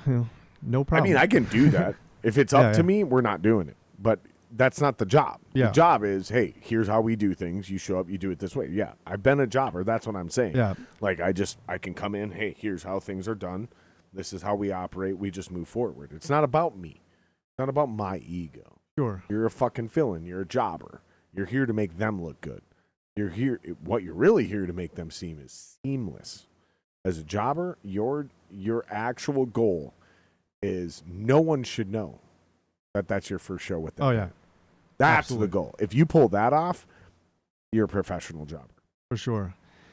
Yeah, that was ironically our lightest show of the weekend. Here? Well, yeah, of course. in her dude. It's a local hometown. show, man. But yeah, of course, dude. normally we draw better, but we don't normally play in the summer. So maybe that had something to do with it. Well, there was a lot to do with it, dude. Yeah. Rock Fest. Yacht Fest. Rock Fest, which you just played. Yacht Fest, Yeah. which most people don't even know is a thing, but it was real. I didn't know it was a thing. I was like, what the fuck are all these people doing here? But then you had that Green Day fucking whatever the fuck Fall Out festival Boy? was. Yeah, whatever that was. Yeah. I think where it supplemented though was the walk-off crowd. There was people that came into your show that were leaving the festival and wanted one more beer or some dinner. Mm. There was people who checked out your band. And I think they're kind of smart about that on how they do things over there at the Amsterdam. You know, the way they book things. But what they need to do is, like, after a certain time, drop that cover and just let walk-ins happen.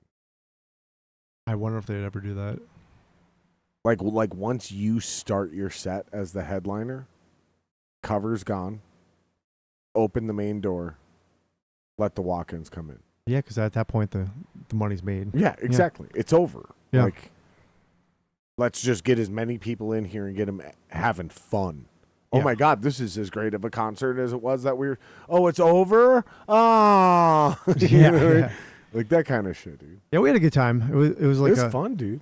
For me, it was just like, once again, being paranoid of blowing my voice because, you know, I've had a history of that before the monitors and doing, you know, 1-hour sets the night before, playing a sold out show the night before that, just flying into to the state the night before that. It was like, go, go, go, go, go. I was like, sigh of relief when I was like, I'm going to hold up. Everything's fine. When did you know you were good? At what point in your set did you know you were fine? I knew before I went up. Really? I went up. No shit. I went in the back. I did like 50, 60 push-ups. And then I sang the chorus to Dying to Exist. I'm like, I got it. So your warm-up is one of your own songs? Yeah. Mine was, I had two. Well, I guess I do vocal stretches too. Like I do scales as well. Yeah, so that I had two Elton John songs. Oh, yeah. Yeah. Circle of Life. Oh, there you go. Right? Think about it. Like simple, baritone bends Mm-hmm. all the way up, hit a couple notes back on the way down, sustaining, right? Like, Yeah.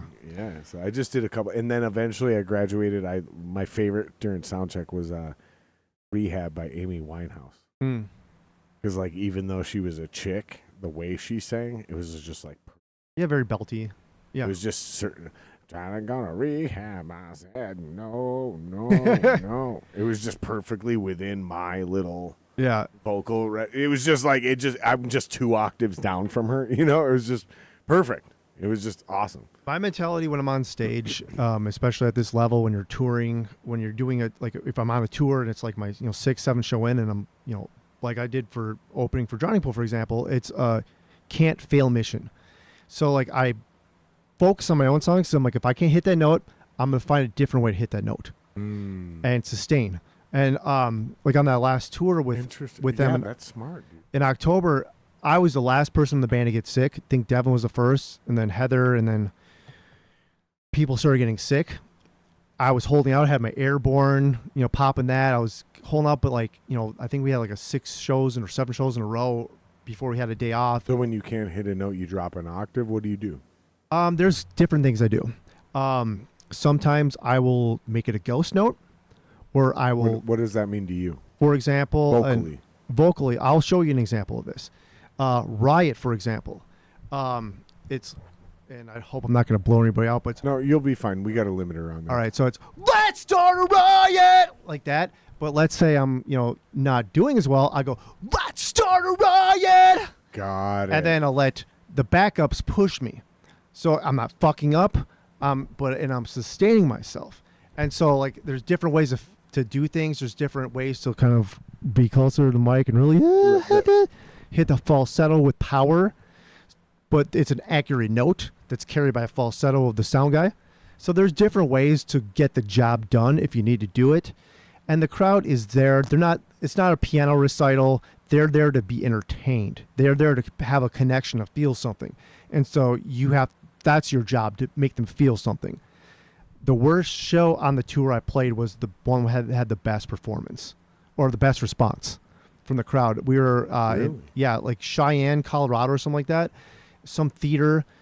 That was like right when I got sick. I blew my voice went out during the set that night. I was like, there's a lot of things I can't do, so I'm have to do other things to cover it, and that's where we sold the most merch. That's where we made the most fans, and that's where we got the best footage. Everything was crazy. So like, it's weird how that works.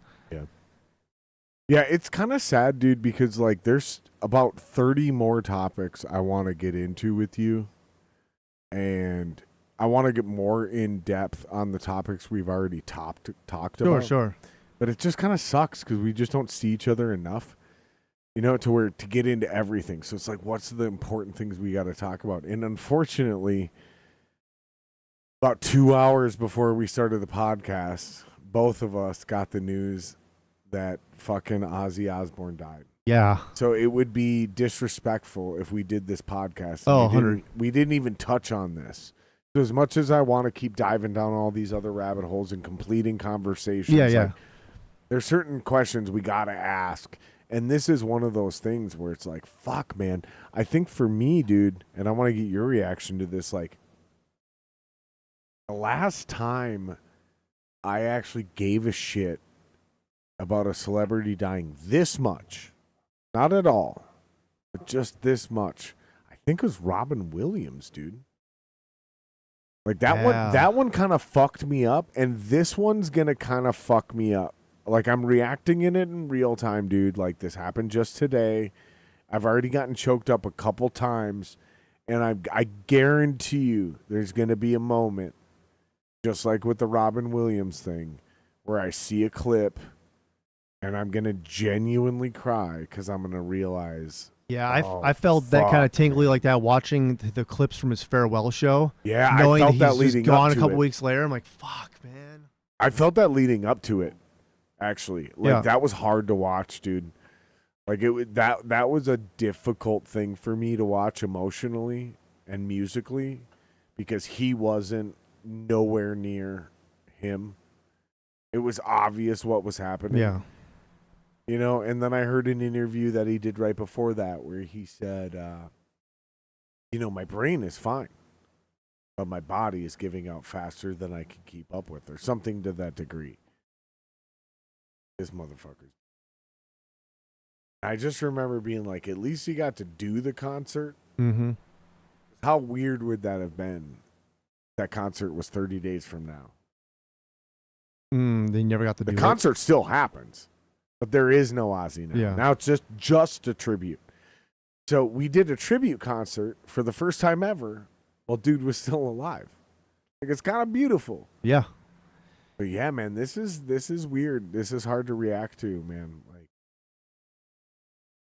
part of me is like, I know, I mean, it's sad because he's, Prince of Darkness. He's done all this shit and created metal for the lack of better term for it. But yeah, this is also a guy who, in my opinion, was very fortunate to live as long as he did.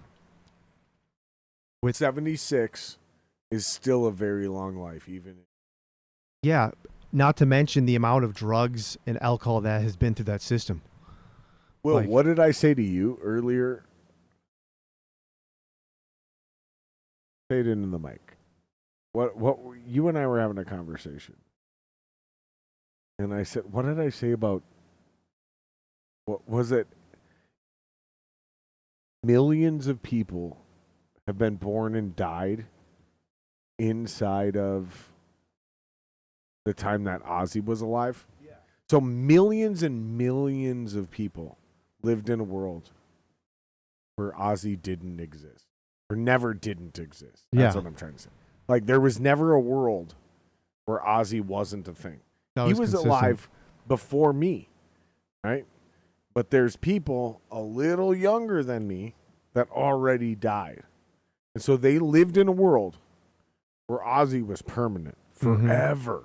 Forever. It's crazy to think about. Yeah, that's exactly like, dude, it's fucking, man, this is one of the guys, dude. A lot of celebrities die, dude, but there's not a lot like this. This was, and he 76. It is old. It's old, especially considering the life he had. Bro, if you consider the life and drugs and alcohol that Ozzy did, 76 is about 140. Yeah, seriously. He's old as shit. Yeah, it's sad it finally happened. It's disappointing, but like at the same time, like God, he's 76 and had that history. I'm like, God, it was gonna happen, unfortunately. Like I'm kind of thinking of like Robin Williams, for example, or Chester Bennington. They took their own life. A lot of people with Chester, that's the one that fucked them up. Robin fucked me up, and this is the only one that's. And the next one, I'm just gonna tell you guys. There's two. My dog, Peanut, she's down there. She's going to go soon. She's 16. Dude, I lost my dog at 16. It was terrible. Bro, when that dog goes, it's going to fucking... It's not going to go well. I Like, know. I'll probably have to stop podcasting for... I don't know how long. I don't blame you. But like, it's going to be an irrational response, dude. It will not be a manly, masculine, adult, alpha male... Dude, it's a dog. No, that's my baby. But the other one, the only other times, what I was saying is the next one after my dog is going to be the guys from Metallica. Dude, Dude, yeah. when they start going one by one, that's the only other one. The rest of them are just people to me. But it was Robin Williams, right? Oh, and you know who else? Dude. Dave Mustaine? Dave Chappelle. Oh, Chappelle. Holy shit. Dave was right. Yeah, but he's Actually, Joe Rogan will fuck me up a little bit. Actually, yeah. Dude, actually, you know what? The list is a lot bigger Now and you a keep lot saying it. Yeah, longer yeah. than I was thinking originally. the Dave Metallica thing, you gotta Chappelle, make it. Joe Rogan, and it's not because I worship these people. It's just because of what they did. And who they and are. It'll never and what be they stand done for. again. Yeah. It'll just who they are, what they did, what they stand for, right or wrong. Like, these are people that will never be born again. There will not be a second Dave Chappelle. There will not be another Joe Rogan. There will not be, politically, you could even throw somebody like fucking JFK in there, or, modern day. I don't know. I don't want to get too fucking polarizing, but, the cults will pick their lefties and their righties, and they'll throw those people in there and say, if that person died, that would fuck me up.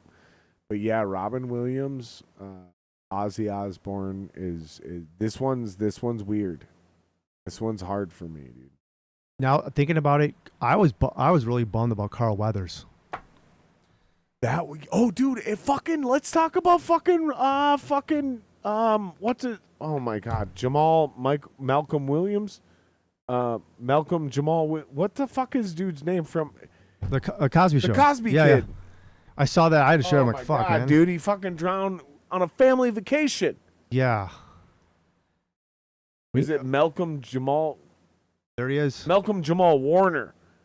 I said Malcolm Jamal Williams. I'm so disrespectful. No, man. One of the most heartwarming guys. Mm-hmm. Like what kind of world do we live in where Ozzy Osbourne and that fucking guy die on the same day? Your number can be called anytime. Bro, but that's fucked up, dude. Like, you have one of the most heartwarming black dudes of all time, and then the fakest, evilest guy of all time. Yeah. You know what I mean? The Prince of Darkness. Literally, Ozzy Osbourne is a character. Literally the opposite. That's not his real name. His name's John Michael Osbourne. Yeah. Like, it's a character. He's one of the most beloved metal musicians of all time, and they both die on the same day. Bro, man, it's hard to be alive today, dude. It's hard to be alive today if you're a fan of either of these people, man. Yeah, for real. Hearts out to all those people, man. Not to have a downer ass podcast, Well, on but that it would be note- super disrespectful to not talk about these Yeah, things. I agree. They happened today. We live stream. You know what I mean? This isn't this didn't happen 3 days ago, and we're recording this and we're putting this out a week from now. Yeah. This is real in time. Like, this would be incredibly disrespectful if we didn't talk about these. Yeah, so for me, it's Robin Williams, Ozzy Osbourne. Future-wise, man, the Metallica guys, that's going to fuck me up, dude. That's good. For you, who's left where you, like, they're getting there? That's so hard to say. I know, right? But we got to think Phil about Collins. Ooh. Bro, you know he Yeah. owned basically the entirety of the 80s? Yeah, pretty much. There was an entire decade where you couldn't drive in your car and listen to a single radio station Well, like, and not coming hear from, like, a Phil Collins song. From a synth player in my previous band, that was a big influence. That's why I asked that question, Yeah. because obviously the people who will fuck you up that are still alive means they're a big influence. Yeah. So Phil Collins, talk to me. So was it what okay. So let's just, for the youngins, Yeah. brilliant songwriter, played drums, wrote arguably the most iconic drum fill of all time. Yeah. Also one of the dumbest drum fills of all time, but still iconic. Plays guitar, writes music, records, produces. Things like a motherfucker. And again, for most of the 80s, it was impossible for you to go out in public, drive in a car, or do anything involving TV or radio and not hear a Phil Collins song. Yeah. And it didn't really matter what radio station you listened to in the 80s. He was so cross genre. He owned an entire decade. And we talk about the 80s. We talk about Michael Jackson. We talk about Madonna, even Metallica, Van Halen, Guns N' Roses. Yeah. Phil Collins. Yeah. Okay. So multi-instrument. So specifically, not all the global shit specifically, what was the thing that said to Jesse Weber as a little boy, rubbing his penis without any pubes?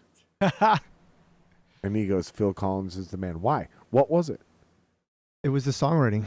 It was the straight up Just songwriting. Bangers. And my first CD I ever got was a Genesis album with Land of Confusion on it, Visible Touch.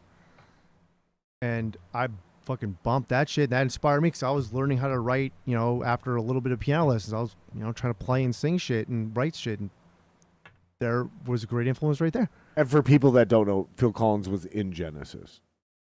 Yeah, then when I got to guitar, I found out about Genesis prior with Peter Gabriel. And they're in drop C in the fucking 70s. I'm like, what?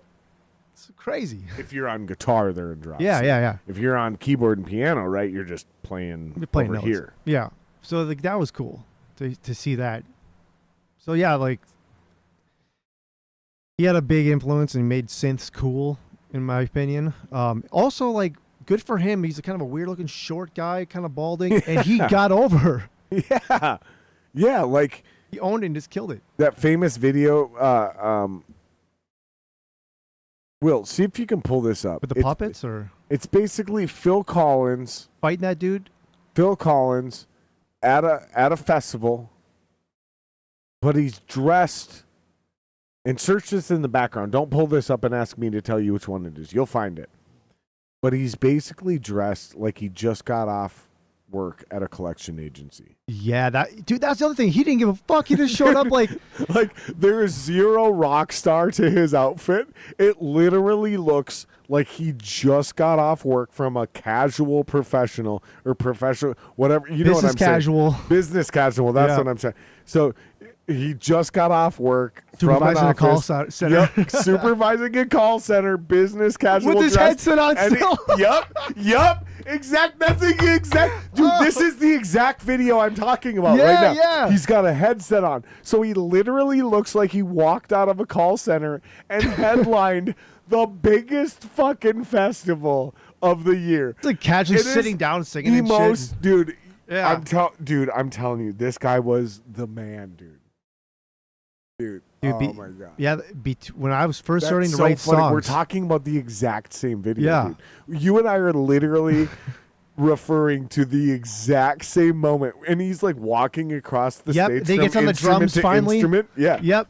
He starts off on the piano or keyboard or whatever it is, just and then casually he just walking. gets up and keeps singing, Yeah. and then eventually walks over to the drum set and does again Fucking the fill. the most iconic fill, maybe not, definitely not the best, but the most iconic rock and roll fill Yeah. of all time. Ba-bum, ba-bum, ba-bum, ba-da-da-da-da. You know he does a kick drum in between everyone else. Yeah. Or whatever. Yeah, so it's not dun dun dun dun dun dun dun dun dun. No, it's dun dun dun dun dun dun dun dun dun. It's like a ghost kick. It's like a little. It's there. It's a love tap. Yeah, it's there. But there's another note there. Did you find it yet, Will? I mean, that's it. That's it right there. Yeah. Click that one. And then find the video attached to that. Yeah, don't play it though. Don't unmute it. Just put it on screen so they can see it. Yeah, hit the thing where you're sharing the screen. But yeah, that's exactly what we're talking about. Yeah, that's dude. exactly the video. That's fucking crazy. And honestly, dude, don't even worry about making it that big. Just the fact that you brought it up and they can see the image, they can go search that because YouTube's getting fucky. Oh yeah. About this stuff. So we can't really play anything anymore. We've gotten several very serious copyright strikes over the last 8 episodes. Mm. Like, YouTube has become actual fucking copyright nonsense, which I kind of respect, but it's hard to play by the rules when they change them by day. You know, it's like, fucking come on, guys. But you guys can go see that. So you saw it on screen. Dude's wearing a headset like he's in a call center in a fucking, looks like he's business casual. About to transfer call to the manager. Bro. and he just crushes. He's just the GOAT. Man, great call. Phil Collins, man. Yeah, when he goes, that's going to fucking... Does he own equipment? Like, does he make gear? Like, you know, Not like sure. the Eddie Van Halen amps? I don't think Invest so. in that now. Corner that market if he fucking has a signature keyboard. I don't think he does. I'm not sure if he does. If he does, I don't know about it. And, yeah, eventually Axel's going to go. But I don't know. He's going to be weird because he beat the shit out of his wife. Like, he's not a very good guy. Yeah. You know, like, he's an absolute domestic violence Another dude that's me piece of shit guy. Another dude that's gonna be tough is Seal. Oh. That's another I big love songwriter Seal. guy. Who would win in a fight? A Navy SEAL, the Singer Or SEAL, actual or an actual SEAL? It's in water, by the way. Oh, the seal. Okay. The seal's going to answer, eat good them answer, good all, answer. like, alive. Well, he's got those scars because he's been through some fights. Even on land, the seal will probably kill. You think he can beat Seal? Oh, seal's weak. Really? Yeah, he spent his entire life singing. He doesn't know how to fight, dude. What are you Well, I talking mean, I'm about? sure he had to fend off dudes from Heidi Klum or whatever. No, he had bodyguards for that. Like, seals never learned how to fight. Okay, in his new life. rule. His bodyguards can fight too. Whatever he has access to. Then the humans, yeah, because the bodyguards have weapons. And But then- what about the Navy SEAL, though? Does the Navy SEAL have weapons? Oh, whatever he has access to. Oh, well, then the Navy SEAL wins every time. A human with weapons wins every time. What if? Okay, fine. You're right. You're probably A right. human with a weapon wins, especially a Navy SEAL. A human with a well-trained human with a weapon wins 10 out of 10 times. I just don't know how well trained SEAL is. He might be super well trained. He's got a lot of money. Dude, if the Navy SEAL doesn't have anything, and they're just in the water, With SEAL's bodyguards. with SEAL and SEAL's bodyguards, With life jackets. the SEAL is going to kill all of them. The SEAL will kill every single one of them. But the problem is that the SEAL will draw a lot of blood, and that blood will draw killer whales, and then that killer whale will kill that SEAL. Well, that's a different fight So altogether. everybody's dead is the fucking point of that. But it'll be a scenario. moral victory for the SEAL. And I'm imagining if this is happening in the SEAL's natural environment, in the Arctic, where nobody can move or run fast because everybody's wearing heavy gear. Yeah, 100% SEAL wins. Unless the humans have weapons, and then they win 10 out of 1. One well-trained human with a weapon is going to kill the seal and the other people really fucking fast, dude. And that's how you end on a high note. Let's fucking take another break and then wrap this up, dude. Yeah. Did you get their song loaded up? The one he emailed? Will?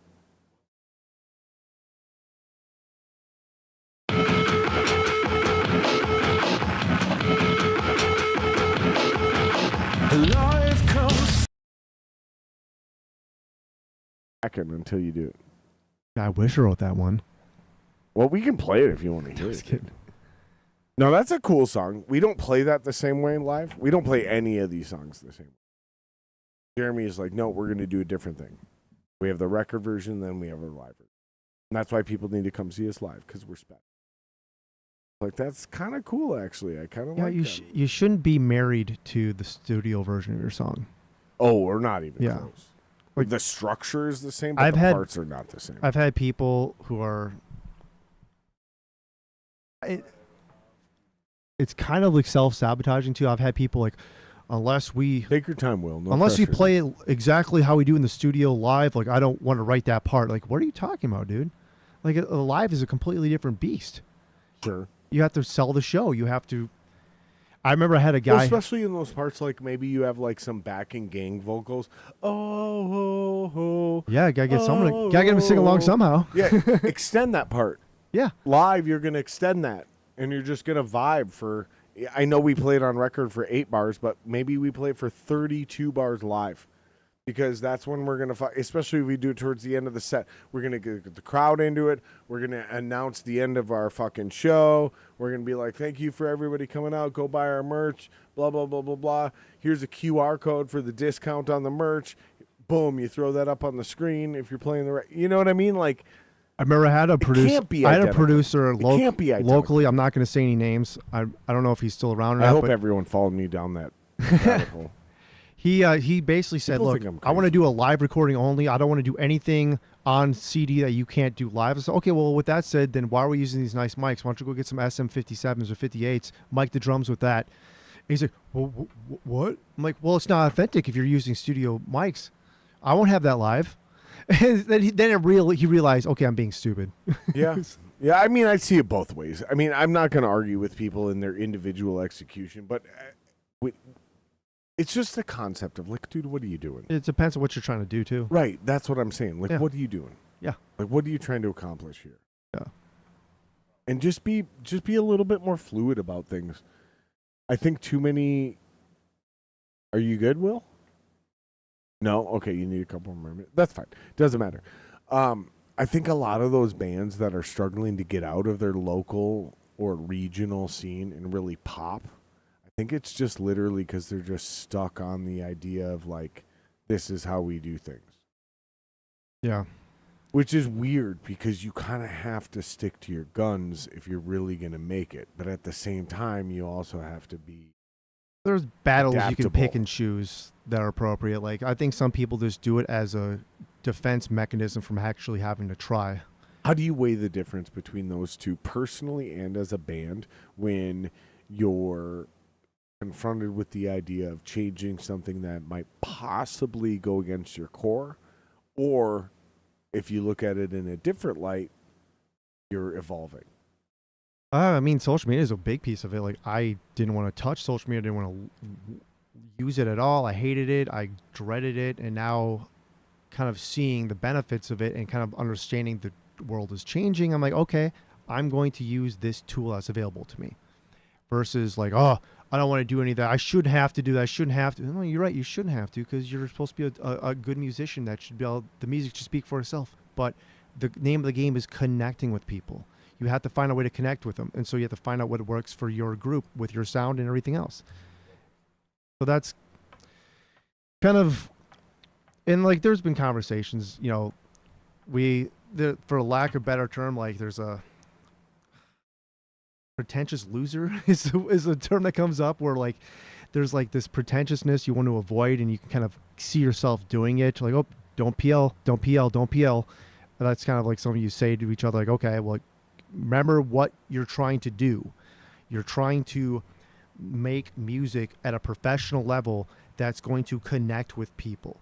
And it's like there's even been like I like these, like, for lack of, just for sake of argument, I like these cymbals better because I enjoy the way they sound. But realistically, hey, we're playing clubs where they're too loud and they're hurting people's ears and they can't hear the rest of the band. It's bleeding through the mics. The monitors can't hear themselves. Everything's feeding back. Maybe Chad should change the cymbals, for example. So that's a huge example. Or like, oh, he's got the will.i.am's got the thumbs up. All right. Well, when we're ready, we're ready to cue up that song. So, yep.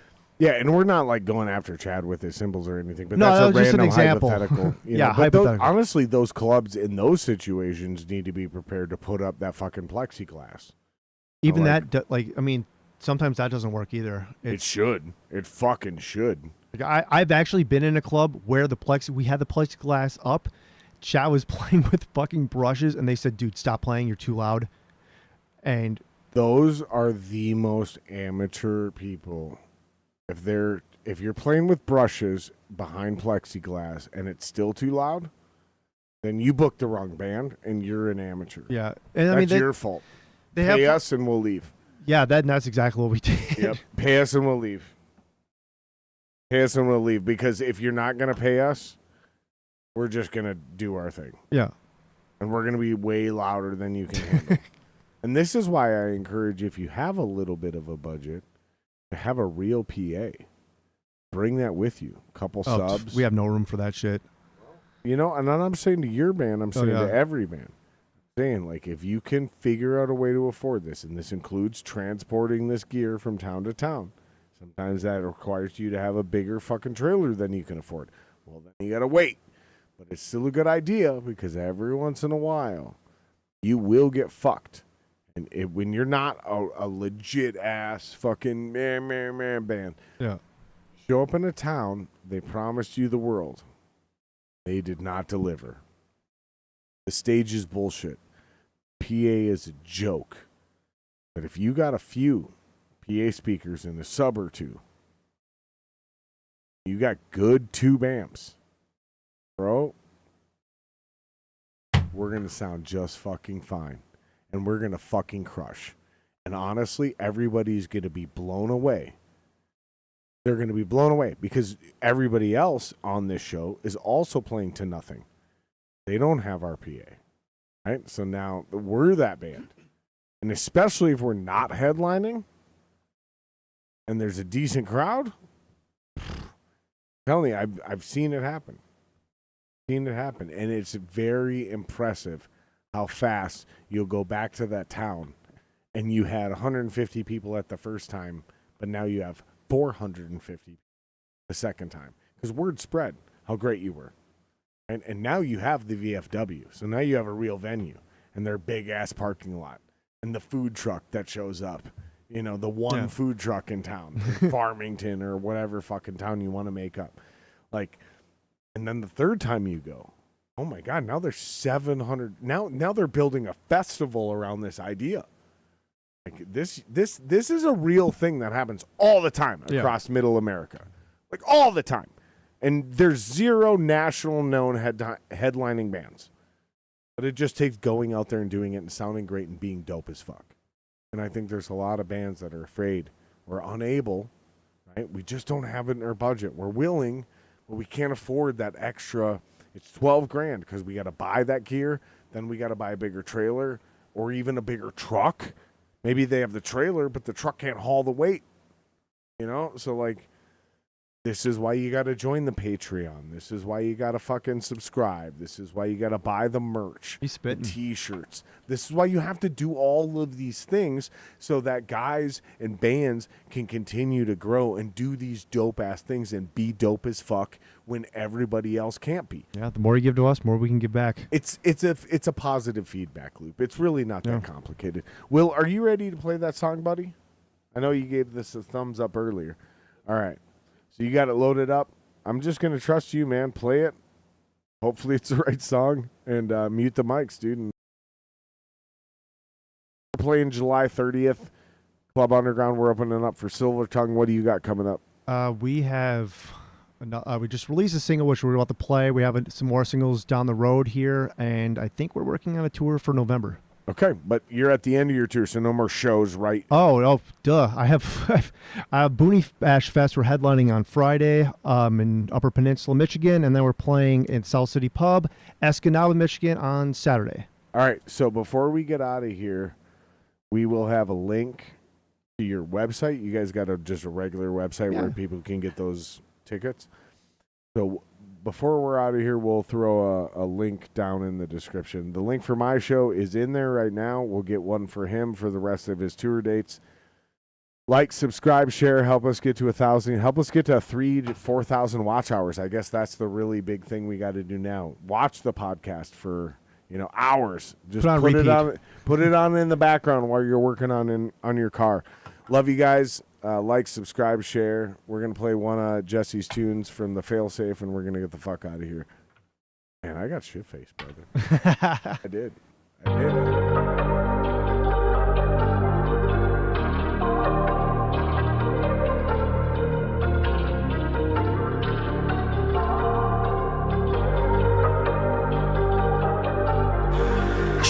Her fingers with the close precision. He starts to notice empty bottles of gin and takes a moment to assess the sins she's paying for. Along the speaker in a conversation, her words are swimming through his ears again. There's nothing wrong with just a taste of what you're paying for.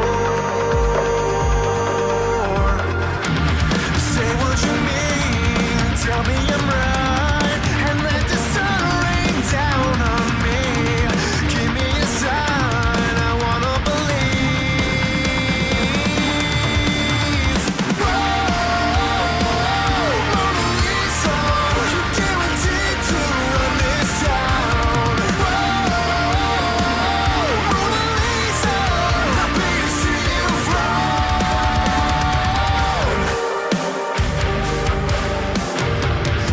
Something call it desperation. Another dollar, another day. And if she had the proper words to say, she would tell him, but she'd have nothing left to sell him. Say what you mean, tell me I'm right, and let the sun rain down on me. Give me a sign, I wanna believe.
Watch what magnesium does to your bowels.